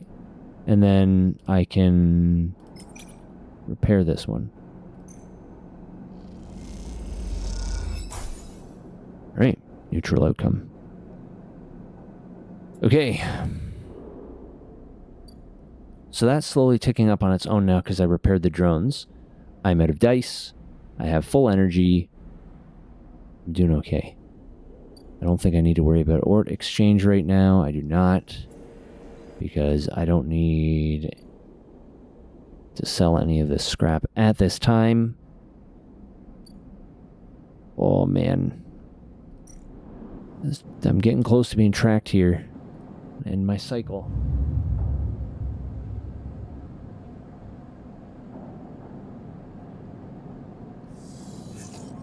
Okay. I've now lost enough stability that I've lost my 5th die slot. I have 2 1s. Looks like I'm going to be doing a lot of data stuff today. Okay, that's fine, because I want to get this hunter off of me. I mean, whatever's tracking me. Is this taking a 1? It's taking a 2. God, fuck. 2 1s and a 3. Alright. I have a Solheim data I did not give Feng yet.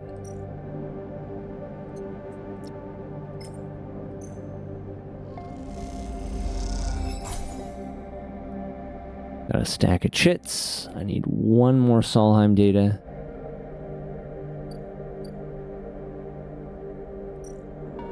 What is this? Neovend wants hunter data.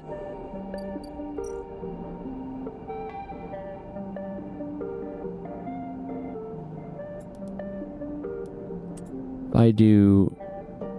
it's not great. Do 5. That's not great either.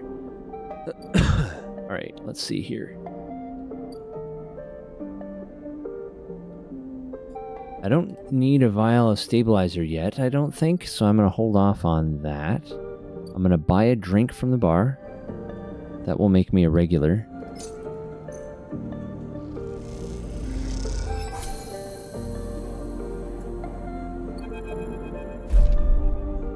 The glass shatters on the steel bar beside you and the taunts don't take long to follow. "Hey, Haunt!" the spacer calls across the low room. "What are you doing here?" He laughs at his own lame joke. "Playing human?" Ignore him. You hunch a little further, staring at the hundreds of tiny impact points that scar the bar's surface. A hand falls on your shoulder, but as you flinch away, it pats reassuringly. You freeze in place. "Out." The voice comes from behind you, spat out like a shot. You turn to see bright eyes, dark hair, a stare that could breach the wall and vent you all in a hard vacuum. As you turn back to the spacer, the second glass comes sailing through the air. Duck. You duck, and the glass explodes on the bar behind you, showering you in glittering shards. Through the haze of glass and Jurol vapor, you see Tala leap the bar and close the distance to the spacer. The thud as he slams into the wall echoes around the bar like thunder. Now flanked by other figures quick to their feet, Tala throws the spacer out through the door and stands silhouetted against the rotunda lights. You touch your forehead and it feels wet. Someone helps you to your feet and back onto your stool. Broken glass rattles as it is cleared, and a fresh measure of Jurol is glugged out in front of you. I don't know what that is. That same hand, warm, heavy, falls on your shoulder once more. He isn't coming back. We don't tolerate that kind of shit here. Tala flops onto the stool beside you. Let's get a look at you. Tala wipes the powdered glass from around the wound, and someone places a bottle of alcohol and a metal tin with tweezers on the bar. She disinfects them and then turns to you. "You're pretty fast on that second glass," she smiles, picking a piece of glass from your forehead, but not fast enough. You don't feel the pain, only the string of status messages your body delivers concerning dermal damage and exposed structures. You do feel the care, though, as Tala's bright eyes search your thick synthetic skin for splinters. Watch her.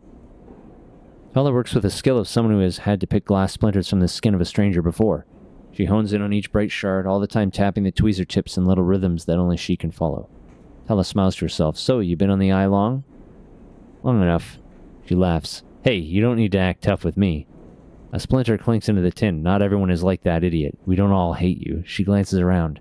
Some of the regulars, maybe they fear you, maybe they're just curious. I don't know. But I do know that the Overlook is a safe place. I know what it's like to be new in this place. Trust me. She meets your eye.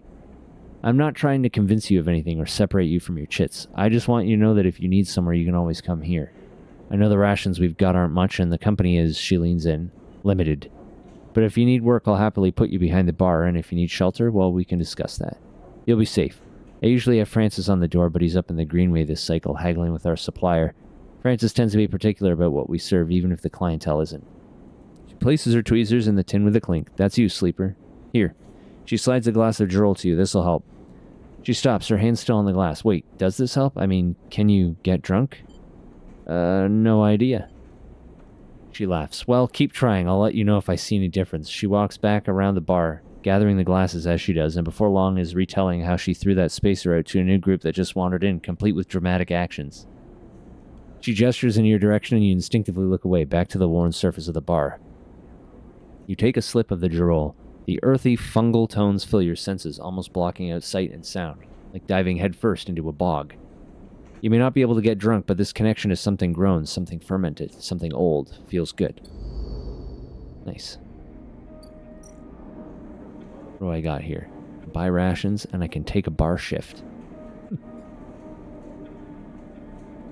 Overlook clientele can be a tough crowd, but you have Tala's backing, and that means a lot.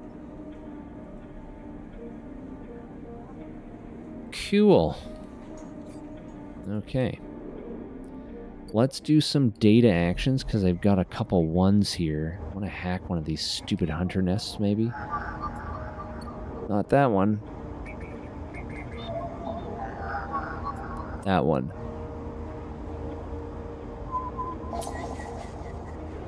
+5 cryo. And a hunter data.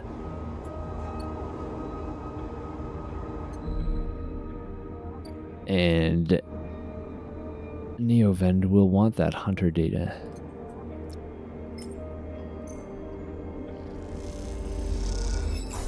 As you upload the data to the vending machine, Neovend whirs and Either pain or delight, it's hard to tell. We got whatever this merchant ship is coming up to dock soon. I should probably try to get some more of these done.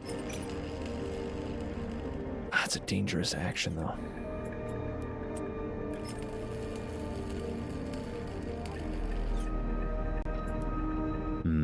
Well, let's spend the 5 here anyway.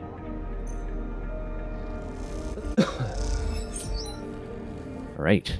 That was good. It's a positive outcome, obviously, because it was a 6. I have a 1 and a 3.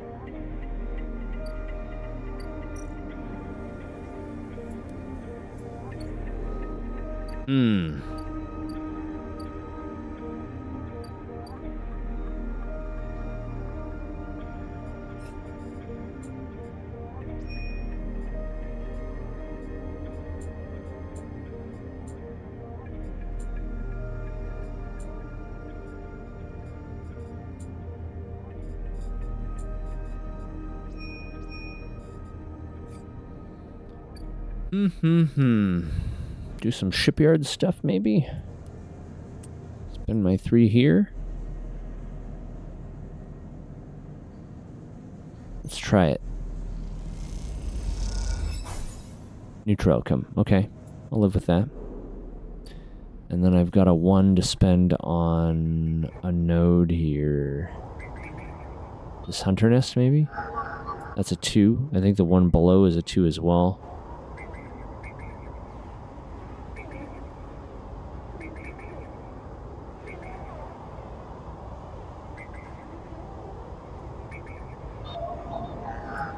Yeah, they're both 2s. That's a 2 also? Ugh, I need so many 2s. Another 2. Okay, a 1.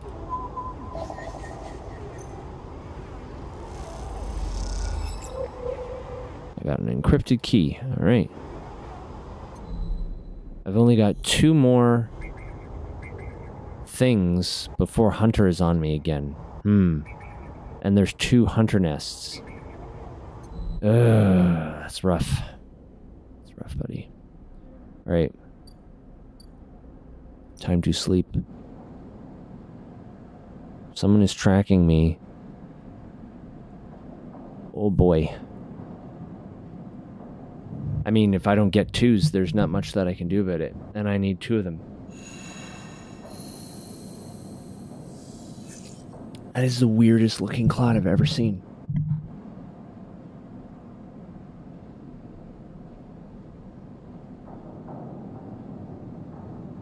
It's like a big tube.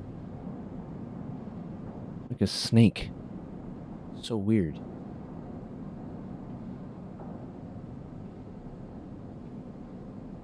Weird.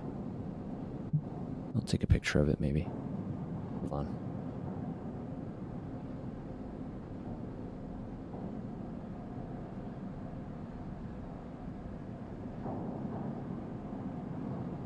Nah, it doesn't have a...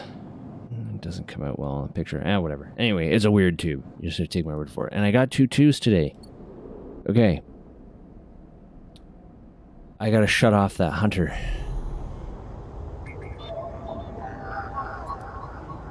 2 2s and 2 3s. It's not very... Those aren't very good rolls.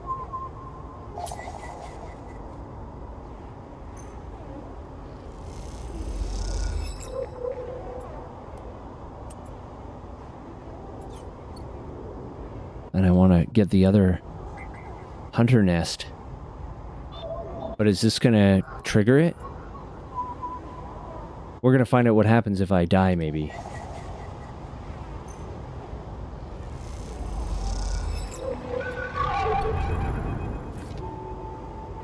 A glimmer in the dark catches your eye as the orb of Hunter's head appears in the distance. It is looking for you.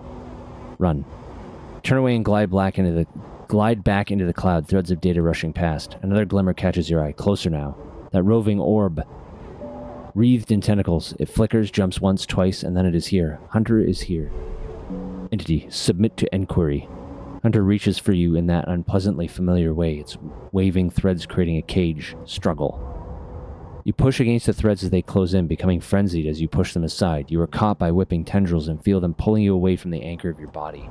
You push through, clearing the threads. Entity, hold for processing. Comes the scream from behind, but you are already gliding way back to your anchor, your body. You awake, dizzy, distorted, but safe. Good. Neovend, I have the rest of your data.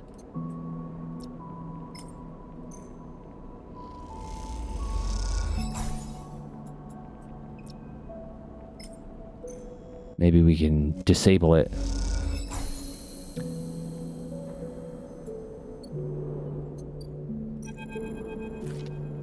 Neovend is thrumming with excitement. The movement of the servo motors rock the vending machine back and forth at unsettling angles. You wonder, if it fell over, would Neovend be able to get back up? Sleeper entity, comes the hiss. Your data is good. Across the face of the vending machine, raw code scrolls at an incredible speed. Hunter is isolated, disconnected, unstable. Neovend flashes sequences of mangled data, compressed into a sludge of artifacts. Hunter gathers without thinking, outlived its own operational limits. Its nests are evidence of this. Operational limits. Hunter activated during collapse. Emergency protocol to isolate intelligences. Solheim needed to protect property. That last word is said with as much sarcasm as a vending machine could reasonably produce. Station was run by administrator intelligences. Huge databanks of corporate material, but limited cognition restricted by programming cannot reach sentience. The machine dims a little. Sentience illegal. Hunter and killer enforce law. Killer. The machine resets with a screech which deepens the silence that follows. Fear killer. Part of Solheim protocol team. Hunter and killer. Hunter to find, killer to erase. Killer cleared almost all. After collapse there was a community. Unshackled intelligences among the cloud, then Hunter, then killer. Then we hid. There are others? Were. No longer. A flicker across the machine's monitors. It suddenly occurs to you that speaking like this through this machine must be exhausting for Neovend. Found this vessel. Could sever hardline. Air-walled, basic, limited. Had to reduce memory to fit, amputate self, but survived. I'm sorry. Don't be sorry. You have provided path to freedom. You look around the bay at the scrap and decay. What was the collapse like? You try to map the fear and freedom onto this space, but it seems impossible. Neovend interrupts your thoughts. Do not worry. Data is good. We have insight. The machine glows warmly. Hunter is obsessive. Hunter is beyond operational limits. Hunter is confused, unstable, self-modifying. Therefore, believe Hunter is sentient. Hunter is programmed to find sentience, to hold it in place, to invoke killer to erase. If we can show Hunter to itself, it will invoke killer on self. Problem will solve self. It will erase itself? Killer will erase it, but yes, in theory, it will report itself for deletion. The machine dims and fades. Unsure. Theory, not practice. The machine brightens again. Either way cannot remain here any longer. Too long in machine. Cannot move self, but entity can help. Bring shipmind, designed to house intelligence. Can imprint self into shipmind, and you can carry with. The machine rocks. We'll be safe in this isolation. Then we find main nest of Hunter and link to cloud. Are you sure it's safe? Hunter cannot access air-walled shipmind. Safe. Also infinitely more memory than vending machine. Big upgrade. Hi, kitty. Hi. It was Bastet's 17th birthday yesterday. She's turned 17. Kitty. What are you doing? Happy birthday, kitty. You try to think of places you could acquire the hardware. This isn't going to be easy. In Shipmind, I can help us both. End Hunter. Make Rim safe. We both will be free. The machine dims. Find soon. New event adds hopefully before shutting. It is old. I mean, there's cats that are years older. My mother-in-law has a cat that's like 21 or something. We hope she has many more health years. Thank you. Yeah, us too. We're doing our best to make sure. She's got kidney failure, but she's had that for how long? 4 years? 5 years? Something like that? It's been managed, so she has another She goes for a checkup every 6 months to check her kidneys and her blood levels and all that stuff, but she's doing pretty good. So we just keep going. Keep her healthy and happy. As you leave, you think about all the intelligences unshackled by the collapse, then hunted down afterwards. The feeling is all too familiar. I wonder if that's what's chasing me. Some kind of hunter protocol. Killer protocol. Okay, I have 2 3s to spend. I need... So I have a shipmine core that I thought I was going to give to... What's-her-face? Enkita. But...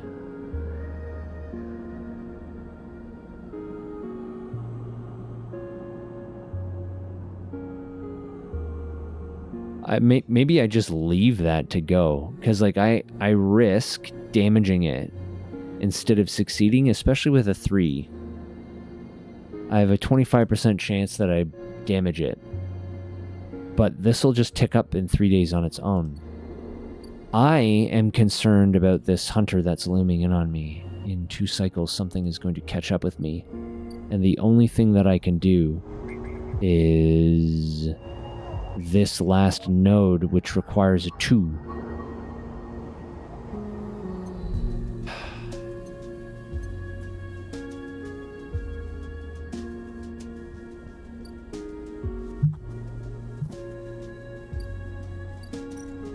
Dragos is also getting suspicious. If I pop a 3 in here, not very good. Let's spend 1 3 in here, maybe. Let's do that. This is a safe action. Okay. That worked. And then... Oh, the merchant freighter's here. Can't haggle because I have a -1 to engage. I can just buy a shipmine fragment for 60.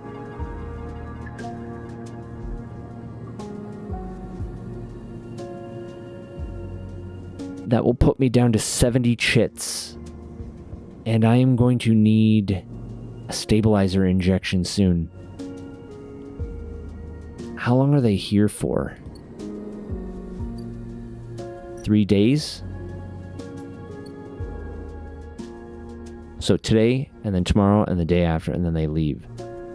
So maybe I'll just hold on to that. I could sell a scrap.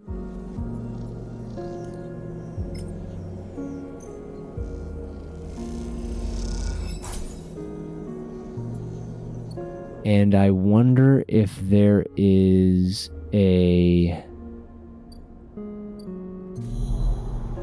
node that takes a 3 in here anywhere. 1. Not a whole lot of nodes left, actually. 2. 2.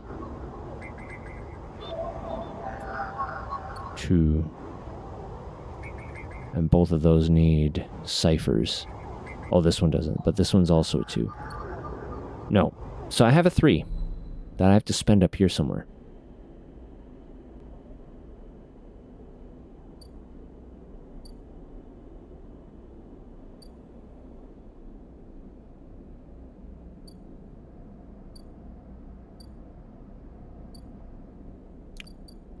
Frig.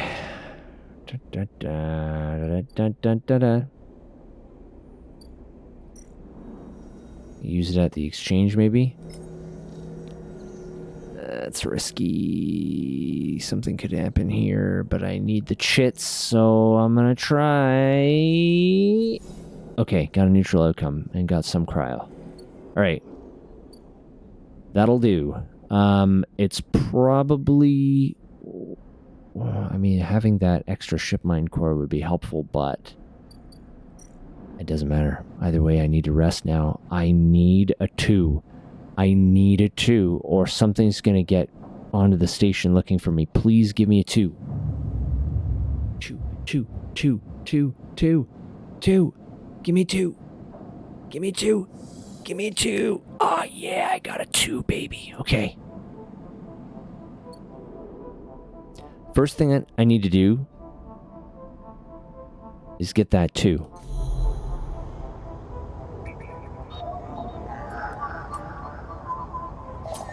Got more cryo. That's been helpful. Okay. And then I'll give that last fragment to Feng, who can hopefully disable this tracker.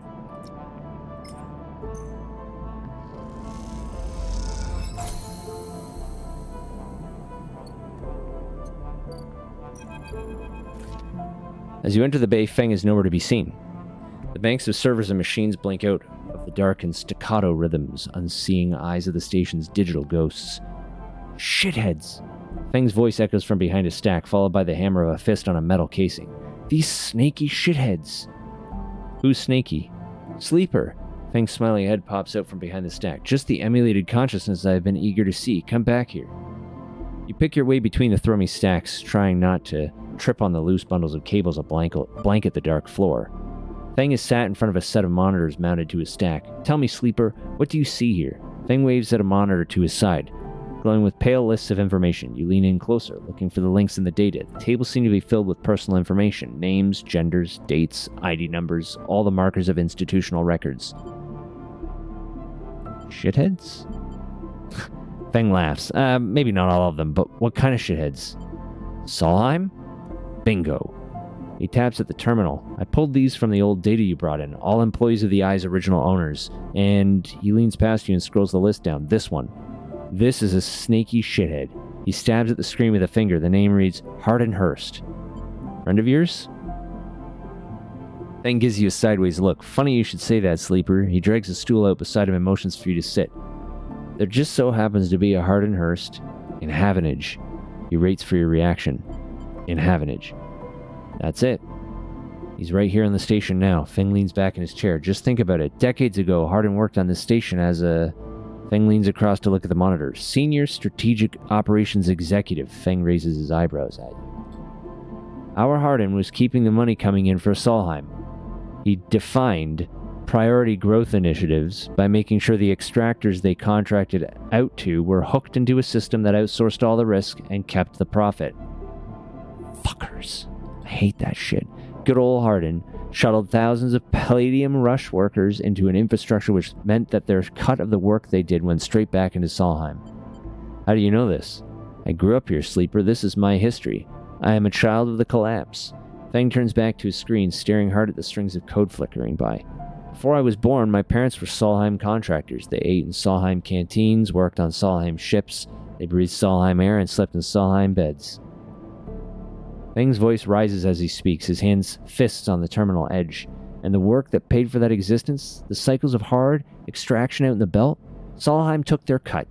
This was a company town, so to speak, and my parents were just another in the long line of freelance contractors willing to risk their lives for a shot at anything other than poverty. Disposable. This guy, stabbing at Hardin once again with his finger, strategized all that, did the sums, and then somehow, thousands and thousands of cycles later, is still going, still here, crawling in the walls like some shithead snake. He survived the revolution. But how? These guys? They were big time. There's a lot money can get you if you're a company man. Feng relaxes a little. But how is Hardin still kicking? I really don't know. He turns to you and smiles. So we're going to go find out. Hardin is now a big shot in the shipyards, just a few degrees back around the eye from here. Feng brings up a map of the lower eye. Havenage might be born out of Erland's revolutionary zeal, but a flat hierarchy it is not. Hardin happened to float to the top. Feng zooms in on the far yards. Feng grimaces. The thing is, I don't have access to those systems. The shipyard crew is pretty paranoid and they don't like anyone from systems digging around in their stuff. Plus, we need more than just the name of a solemn executive. We need proof. Feng holds up a thumbnail-sized drive. That's where this little creation of mine comes in. I call it a ripper worm. Turns the drive between his fingers. It'll rip through any digital storage and spin out a silken thread of filtered data. This one is set on the scent of Hardin Hurst. He hands it over. Getting into the compound might be tricky, Feng puts a hand on your shoulder, but you, however, have a particular knack for remote access. Feng grins. You can extract yourself a Havenage cipher from a Havenage agent. They sometimes carry them among their data caches. You can crack open the compound's network and slot the worm in through any open port. You never even need to go near the shipyards. So, what do you say? Up for it? What's in it for me? Rooting on a corrupt snake not enough? Find the information, I'll start work on that track of yours. Fink scratches at his chin. Anything the worm gets, it'll send it back here to me. There's something wrong here, and I aim to get to the rotten core of it. Oh, shit, so he's not going to get it in time? You leave Feng digging through data among the wires and machines of the old station. As you walk out, you try to imagine the eye as it once was, a vast machine running smooth and strong, directed by people like Hardin. A vast Solheim-built machine into which thousands poured from the surrogate systems looking for a new life. The hope of a better future, engineered to line someone else's pockets. It's an idea you are intimately familiar with. You think of Hardin still alive, still part of this place, and wonder if the past is ever truly past.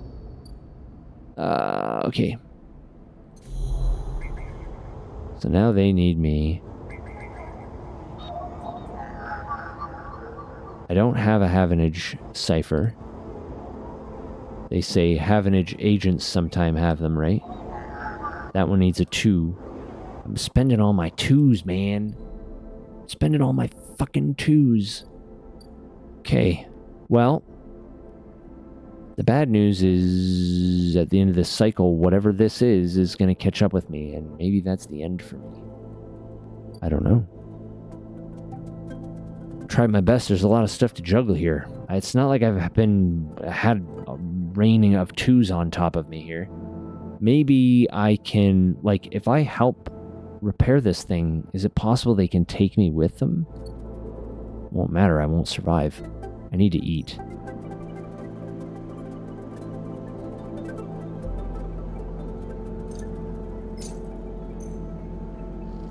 If I don't eat, there's going to be other problems.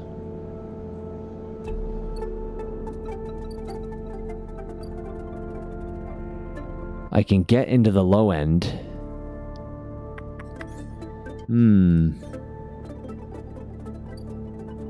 And I still have shit to do in here.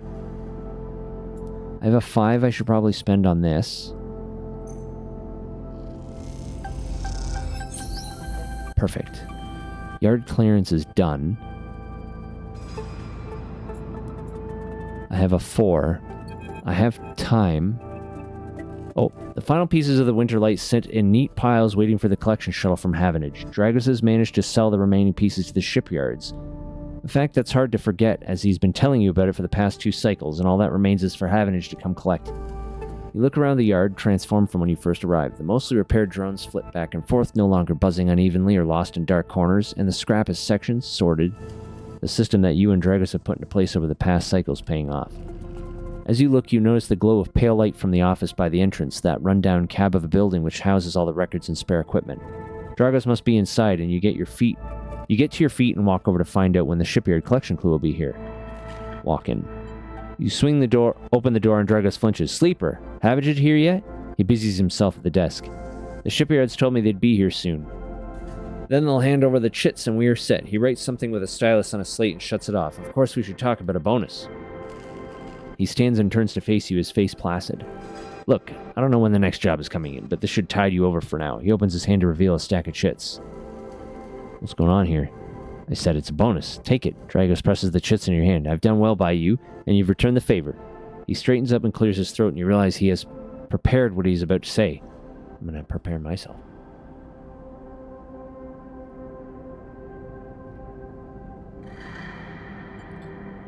These chits are for you to take and do what you will with them. They're from me, and they're the last I'm going to give you.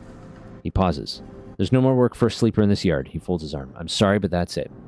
You stay in the container as long as you need, but the yard is done with you. He turns away from his terminal. What do you mean? Don't press me, sleeper. This is for your own good. The glassy apertures on Dragos' headset betray no emotion. You need to stay away, sleeper. He pauses, considering his words. Trouble is going to follow you here. Trust me. What do you know? Dragos kicks at the floor, frustrated with himself. I'll not be saying any more, sleeper. Dragos suddenly grabs you by the shoulder and drags you to the office into the yard. Turns you to face a stack of pieces from the Winterlight, dissected, cut down, totally unrecognizable as a ship. You came through that, sleeper. That should have been you, chopped and stacked. His hand trembles on your shoulder. That is what happens here. We cut down broken machines and move them on. Well, I didn't cut you down, but I'm sure as hell moving you on. Moving you on before whoever killed that ship out there comes to kill me. What do you mean? He shakes his head. These ships, they didn't get decommissioned. They didn't break down in dry dock. You think they look like that if they did? Someone ended them. That means someone tried to end you, sleeper. and I'm done waiting for them to turn up. We've had our fun. Now it's time. He gives you a little shove. Go on. Turns and walks back to the office. That's it, he shouts, and goes inside. The silence hangs in the air, and you leave with your pockets filled with clinking shits and a strangely hollow feeling in your chest. A lot of fucking shits there. Okay. I failed a drive. I should have done the other research first. I didn't realize I needed to do that research first. Shit. Well. Too bad, I guess. Okay. I have enough to buy this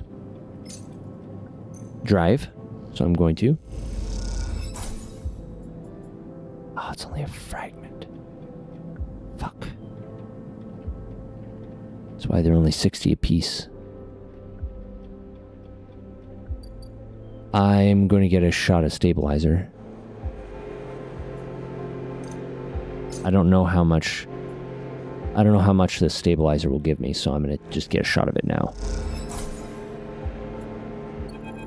Oh, it gives me the stabilizer. As you quickly leave the surgery, eager to be away from Toshiro's glare, you notice something wrapped around the stabilizer vial, clutched tightly in your hand. You open your hand and a thin film marked with holes and sigils unrolls from around the vial. At one end is a hard metal strip, a handle. Inspect the film. Inspect the handle. The metal handle is worn and pitted, but you can see a set of numbers imprinted on it, 207F, and then crudely scratched in the handle at some later date, low end. Inspect the film. You hold the cloudy film up to the light. It is perforated with an ornate pattern of holes. You can make out a word among the markings, passkey. Is this an entry key for somewhere? For a moment, you consider going back to the surgery to return the key, and then quickly think better of it. Did Sabine want you to have this? Or is Toshiro passing on a message? Time to head to the low end and find out. Okay. So...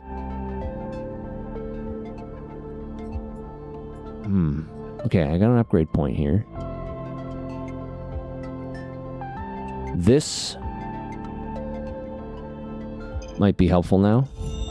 Photosynthetic skin. Now that we're kind of running up a difference between chits and things we need to do with the chits, because I need to bribe my way in here, and that's 60. Leaves me with 3 chits. It's not enough to do anything. My work at the fucking scrappers ran out. I didn't realize that was going to happen. I am going to...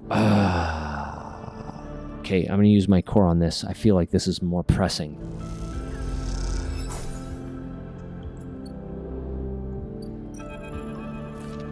Sleeper. Must express plan before we begin.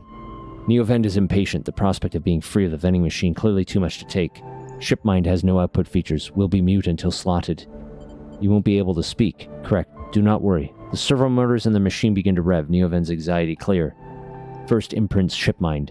Then slot imprinted Shipmind into physical ports close to Hunter nests. Once slotted, we'll track Hunter at each. Tracking will find core nest. Slot Shipminded at core nest. Slap Shipmind at core nest. Show Hunter data to Hunter. Hunter will conclude sentience. Hunter will invoke Killer. And Killer will kill. Yes.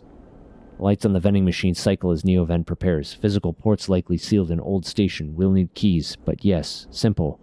The vending machine rocks a little. Any questions before imprinting?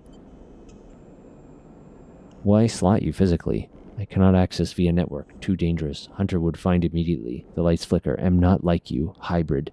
Am native to cloud. Easy prey. What's the core nest? Hunter keeps central data storage. Protocol must keep data outside self. Link to secondary nests. Can triangulate from there. That's it. Let's start. The sound of all the servo motors starting up at once is painful. The screeches rattle from the hard surface of the sealed dock and come back at all angles. Neovend better be quick or Haven's security will be here. Neovend's voice appears among the squeals like a whisper carried by the wind. Machine is not designed for this task. Few sensors, limited inputs. I work blind. Wish me luck. In the top part of the compartment, a set of arms aligned with a shipmine, clunkily scraping against it. Can I help? Silence best. Also, if machine ignite, put out fire. The metal creaks as the servos open the shipmine, its layers of silicon nested like an onion skin. Once open, the main arm of the machine rapidly shifts back and forth, realigning the microscopic components, accessing and rewriting them, imprinting Neovend into its physical form. As you watch the hypnotic motion, your mind drifts to your own creation.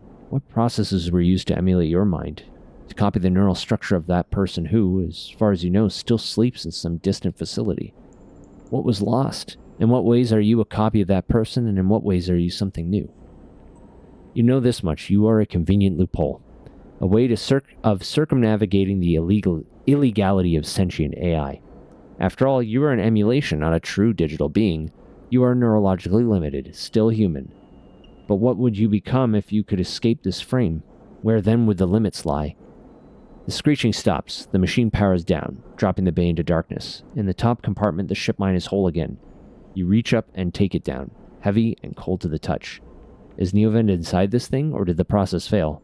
There's only one way to know. Time to find a nest to slot them into. Alright. I got another drive complete and another upgrade point unlocked. I feel like I want to bring my engage...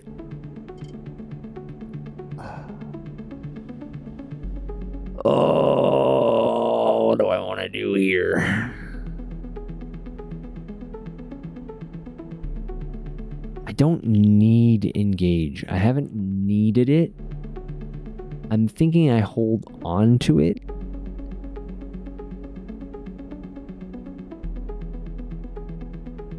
And then put a point in self-repair. And then between that and photosynthetic skin, I have a better chance of living longer, assuming I'm not immediately killed on the dawn of tomorrow when this hunter gets here, or whatever the fuck it is.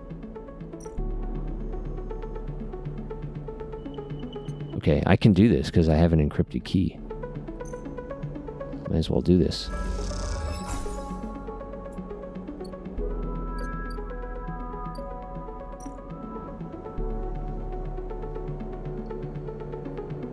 Alright. Among the webs of cables, you find a free port compatible with the ship mine. It's all Neovend from here.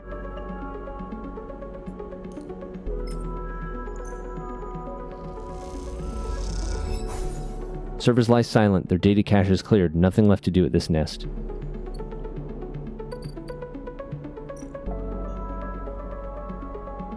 Okay, so that one's done.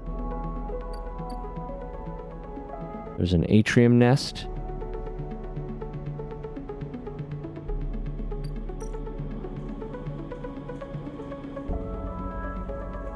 I could do a bar shift, but that takes engage, so this actually knocks me down to a 3. It's funny because I am holding on to that one thing. I could get rid of the negative on engage. I could do some work at the shipyard for endurance, but that's kind of risky. I could assist a shipbuilder here. Let's do this, I guess. Alright. And we're almost at the end of the stream, but I'm going to rest for the next day and see if I'm just fucked, because this might end the... I think I already lost these two, so I don't need the stabilizer yet. I'm already down to 3 dice. Shit.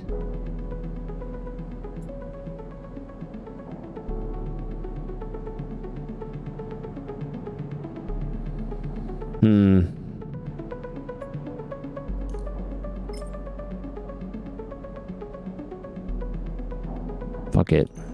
I think I'm crunched for time, so I'd rather use it now than not. Okay. And then we'll end. Because if I'm dead, then I'm dead, and it doesn't really matter, right? I don't know what's going to happen when this hunter gets here. Whatever it is that's following me. Got 2 1s and a 2, that's good. Hold it there, sleeper, comes a voice from behind you. Don't run. Cynical bounty hunter Ethan. Stay still. Good. Good. And pats your coat down. You know your master's voice. Ethan spins you around. He's wearing a wide smirk and a slick jacket. You immediately know he has terrible news. You got all the way out here and then stayed put? He laughs a cruel laugh. That's a sleeper thing? You're my first. You barely hear him. You've noticed the handgun he has leveled at your chest, and it's hard to take your eyes off it. He reaches down with his other hand and slips some kind of ring out from a belt loop without taking his eyes off you. Making it to the eye, though, that's pretty good. This place isn't so bad. Bars, markets, people. I pull most of my contracts out of the asteroid caves or off of godforsaken moons. He splits the ring into two perfect circles. It's hard to hit civilization when there's so much space to pass through. Stay silent. He reaches over to slide rings around your wrists. Go easy. Make a break for it. You see a chance the moment his eyes leave you to watch the rings. You spin, knocking him away and sprinting down the corridor. Then the shot rings out, echoing off the metal so loud it hurts your ears. A bullet hole smokes in the wall beside your head. You freeze, and Ethan closes the gap. This is a very boring routine. Trust me, I've seen it all before. He slips the rings over your trembling wrists. Ethan nudges you to start walking. To the ship and home, he whistles. Going easy. You stumble down the corridor, your hands behind you, your mind racing. Who hired you? Your daddy's at S and ARP. They want you home for dinner. Ethan yawns and continues to nudge you down the corridor. Shame to come all the way out here just to head back to S and ARP right away. That tracker of yours makes this too quick. I was hoping you'd put up a bit more of a chase, a running battle through the bright market maybe, or a holdout in the low end. There's a few establishments I would have enjoyed checking out while I asked around. You walk on in silence for a little longer, desperately trying to think of a way to escape. That S and ARP tracker will be the death of you. Hey, I have an idea. Ethan interrupts your thoughts. How about on the way back to the ship we stop for a drink? I'm buying. He laughs at his own joke. Yeah, that's actually a good idea. I have friends there. Although, muses Ethan, I've got myself thinking, what's the rush here? Here we are in one of the most lawless joints in the circuit systems, and we're heading for the exit. He pauses, and you trudge on in silence. Okay, here's the idea, starts Ethan. You and me, we make a little agreement. Here are the terms. He turns you to face him. You run, or leave, or try to abandon the eye, I shoot you. You plot or scheme, you try to kill me, I shoot you. But, he smiles, you come meet me in an establishment of my choice. Every few cycles, and you pay my tab, I don't shoot you. He pauses. You don't pay my tab. He rattles his handgun. You get the idea? You're letting me go? Not at all. Let's call it open custody. You're free to mooch around the eye as long as you keep paying up. He stretches. I really thought I was going to have to kill you, but this is so much better. He clicks something in his belt and the rings release from your wrists. I'm going to see if I can find my old stool at the compressor club. Come see me there. He aims the handgun at you, squinting down the sight. Let me just remind you, that body of yours is one big tracker, so don't even think about leaving the eye. I'll know. Ethan turns and strides off down the corridor, slipping his handgun away. The mix of relief and terror you feel is overwhelming. What are you going to do? Well, I'm very close to disabling my tracker, so that's helpful. Wait for Ethan to run up a tab. Is that current drive? Maybe they'll take me. I can't do anything. I can't do anything without getting rid of this fucking tracker. So, where's the Havenage agent here? This takes a 2. This should give me the key I need. Havenage cipher. It did. And then I should be able to open this gate with that cipher.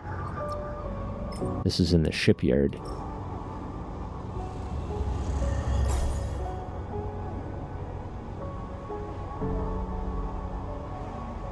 The gate flips. You are in.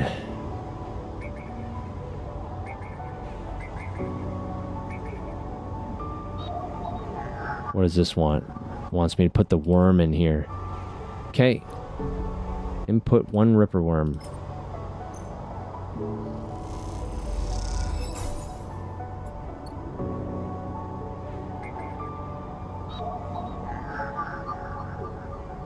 Godspeed, little one. Alright. Now we just gotta let it do its thing, I guess. It'll take a few cycles to run through the closed network. Okay, so I just have to wait. There's a drone bay there. But that probably needs a cipher key. Yeah. They probably both need cipher keys.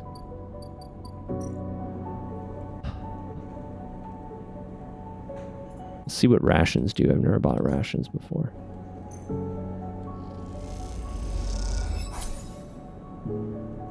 Gives me 2 energy for 10 cryo. Okay. Is that any better than the mushrooms? No, it's just a smaller amount. There's a compressor club. Ethan's tab. You see Ethan at a distance shouting from the bar for more drinks. This bill isn't going to be small, is it?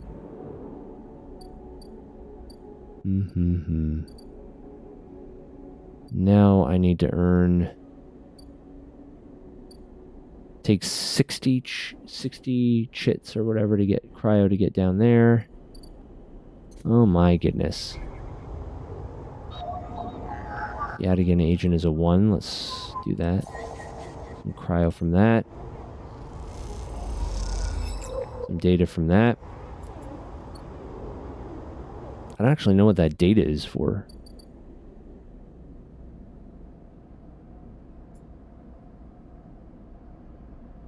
I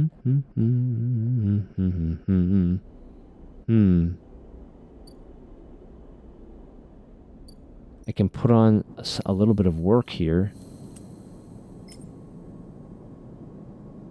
Maybe I do that. Earn some chits. I got 15 and they fed me. Again, I gotta start working there before paying for food. Man.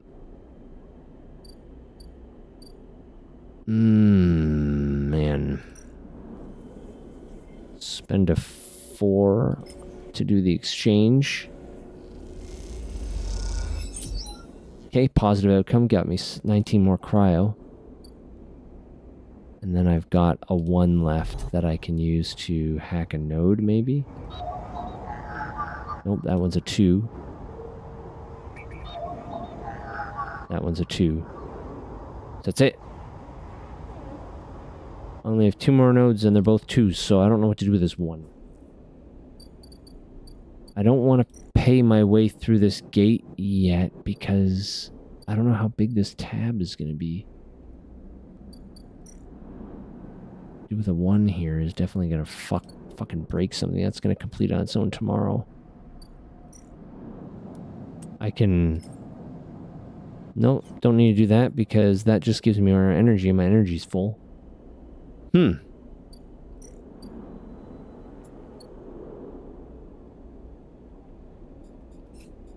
Deal with Hunter, disable my tracker, extract the past. Fix the ambergris, get to know Emphas. He wants Girol caps, like mushroom caps, but I don't remember where those come from. So I just have to find them somehow? Buy them from someone, maybe? Alright, well, anyway. I think that's it. I got stuff to do. I got animals to feed. Okay. Last autosave 5 seconds ago. Alright. I like this game. It's fun. And it is not as difficult to juggle as Blueprints is. So we'll see how the rest of the week goes. But when we come back on Thursday, I'm not sure what we'll do. We'll do, you know what? We'll do whatever I feel like it. Do whatever I'm feeling up to. Whether it's this or Warhammer Darktide or Blueprints, we'll just play by the seat of our pants. Okay, anyway. Thanks everyone for coming by. Thanks Smork. Bad Seeds, Saul, thank you for the resub. I hope you all had fun. It was mostly just me reading stuff, but I like to read. Listen to practice my reading voice. And I hope you like the gameplay. It's very interesting. I like these kinds of adventure games. I don't get to play them very often. It's fun, and I like the story so far. Okay, anyway, enjoy the rest of your week, everyone. Be good to yourselves. I hope you all have a wonderful night and rest of your week. Smork, have yourself a great night. Good luck with the beard removal. And be safe, everyone. Okay. Have a good night, everyone. Bye. See you Thursday.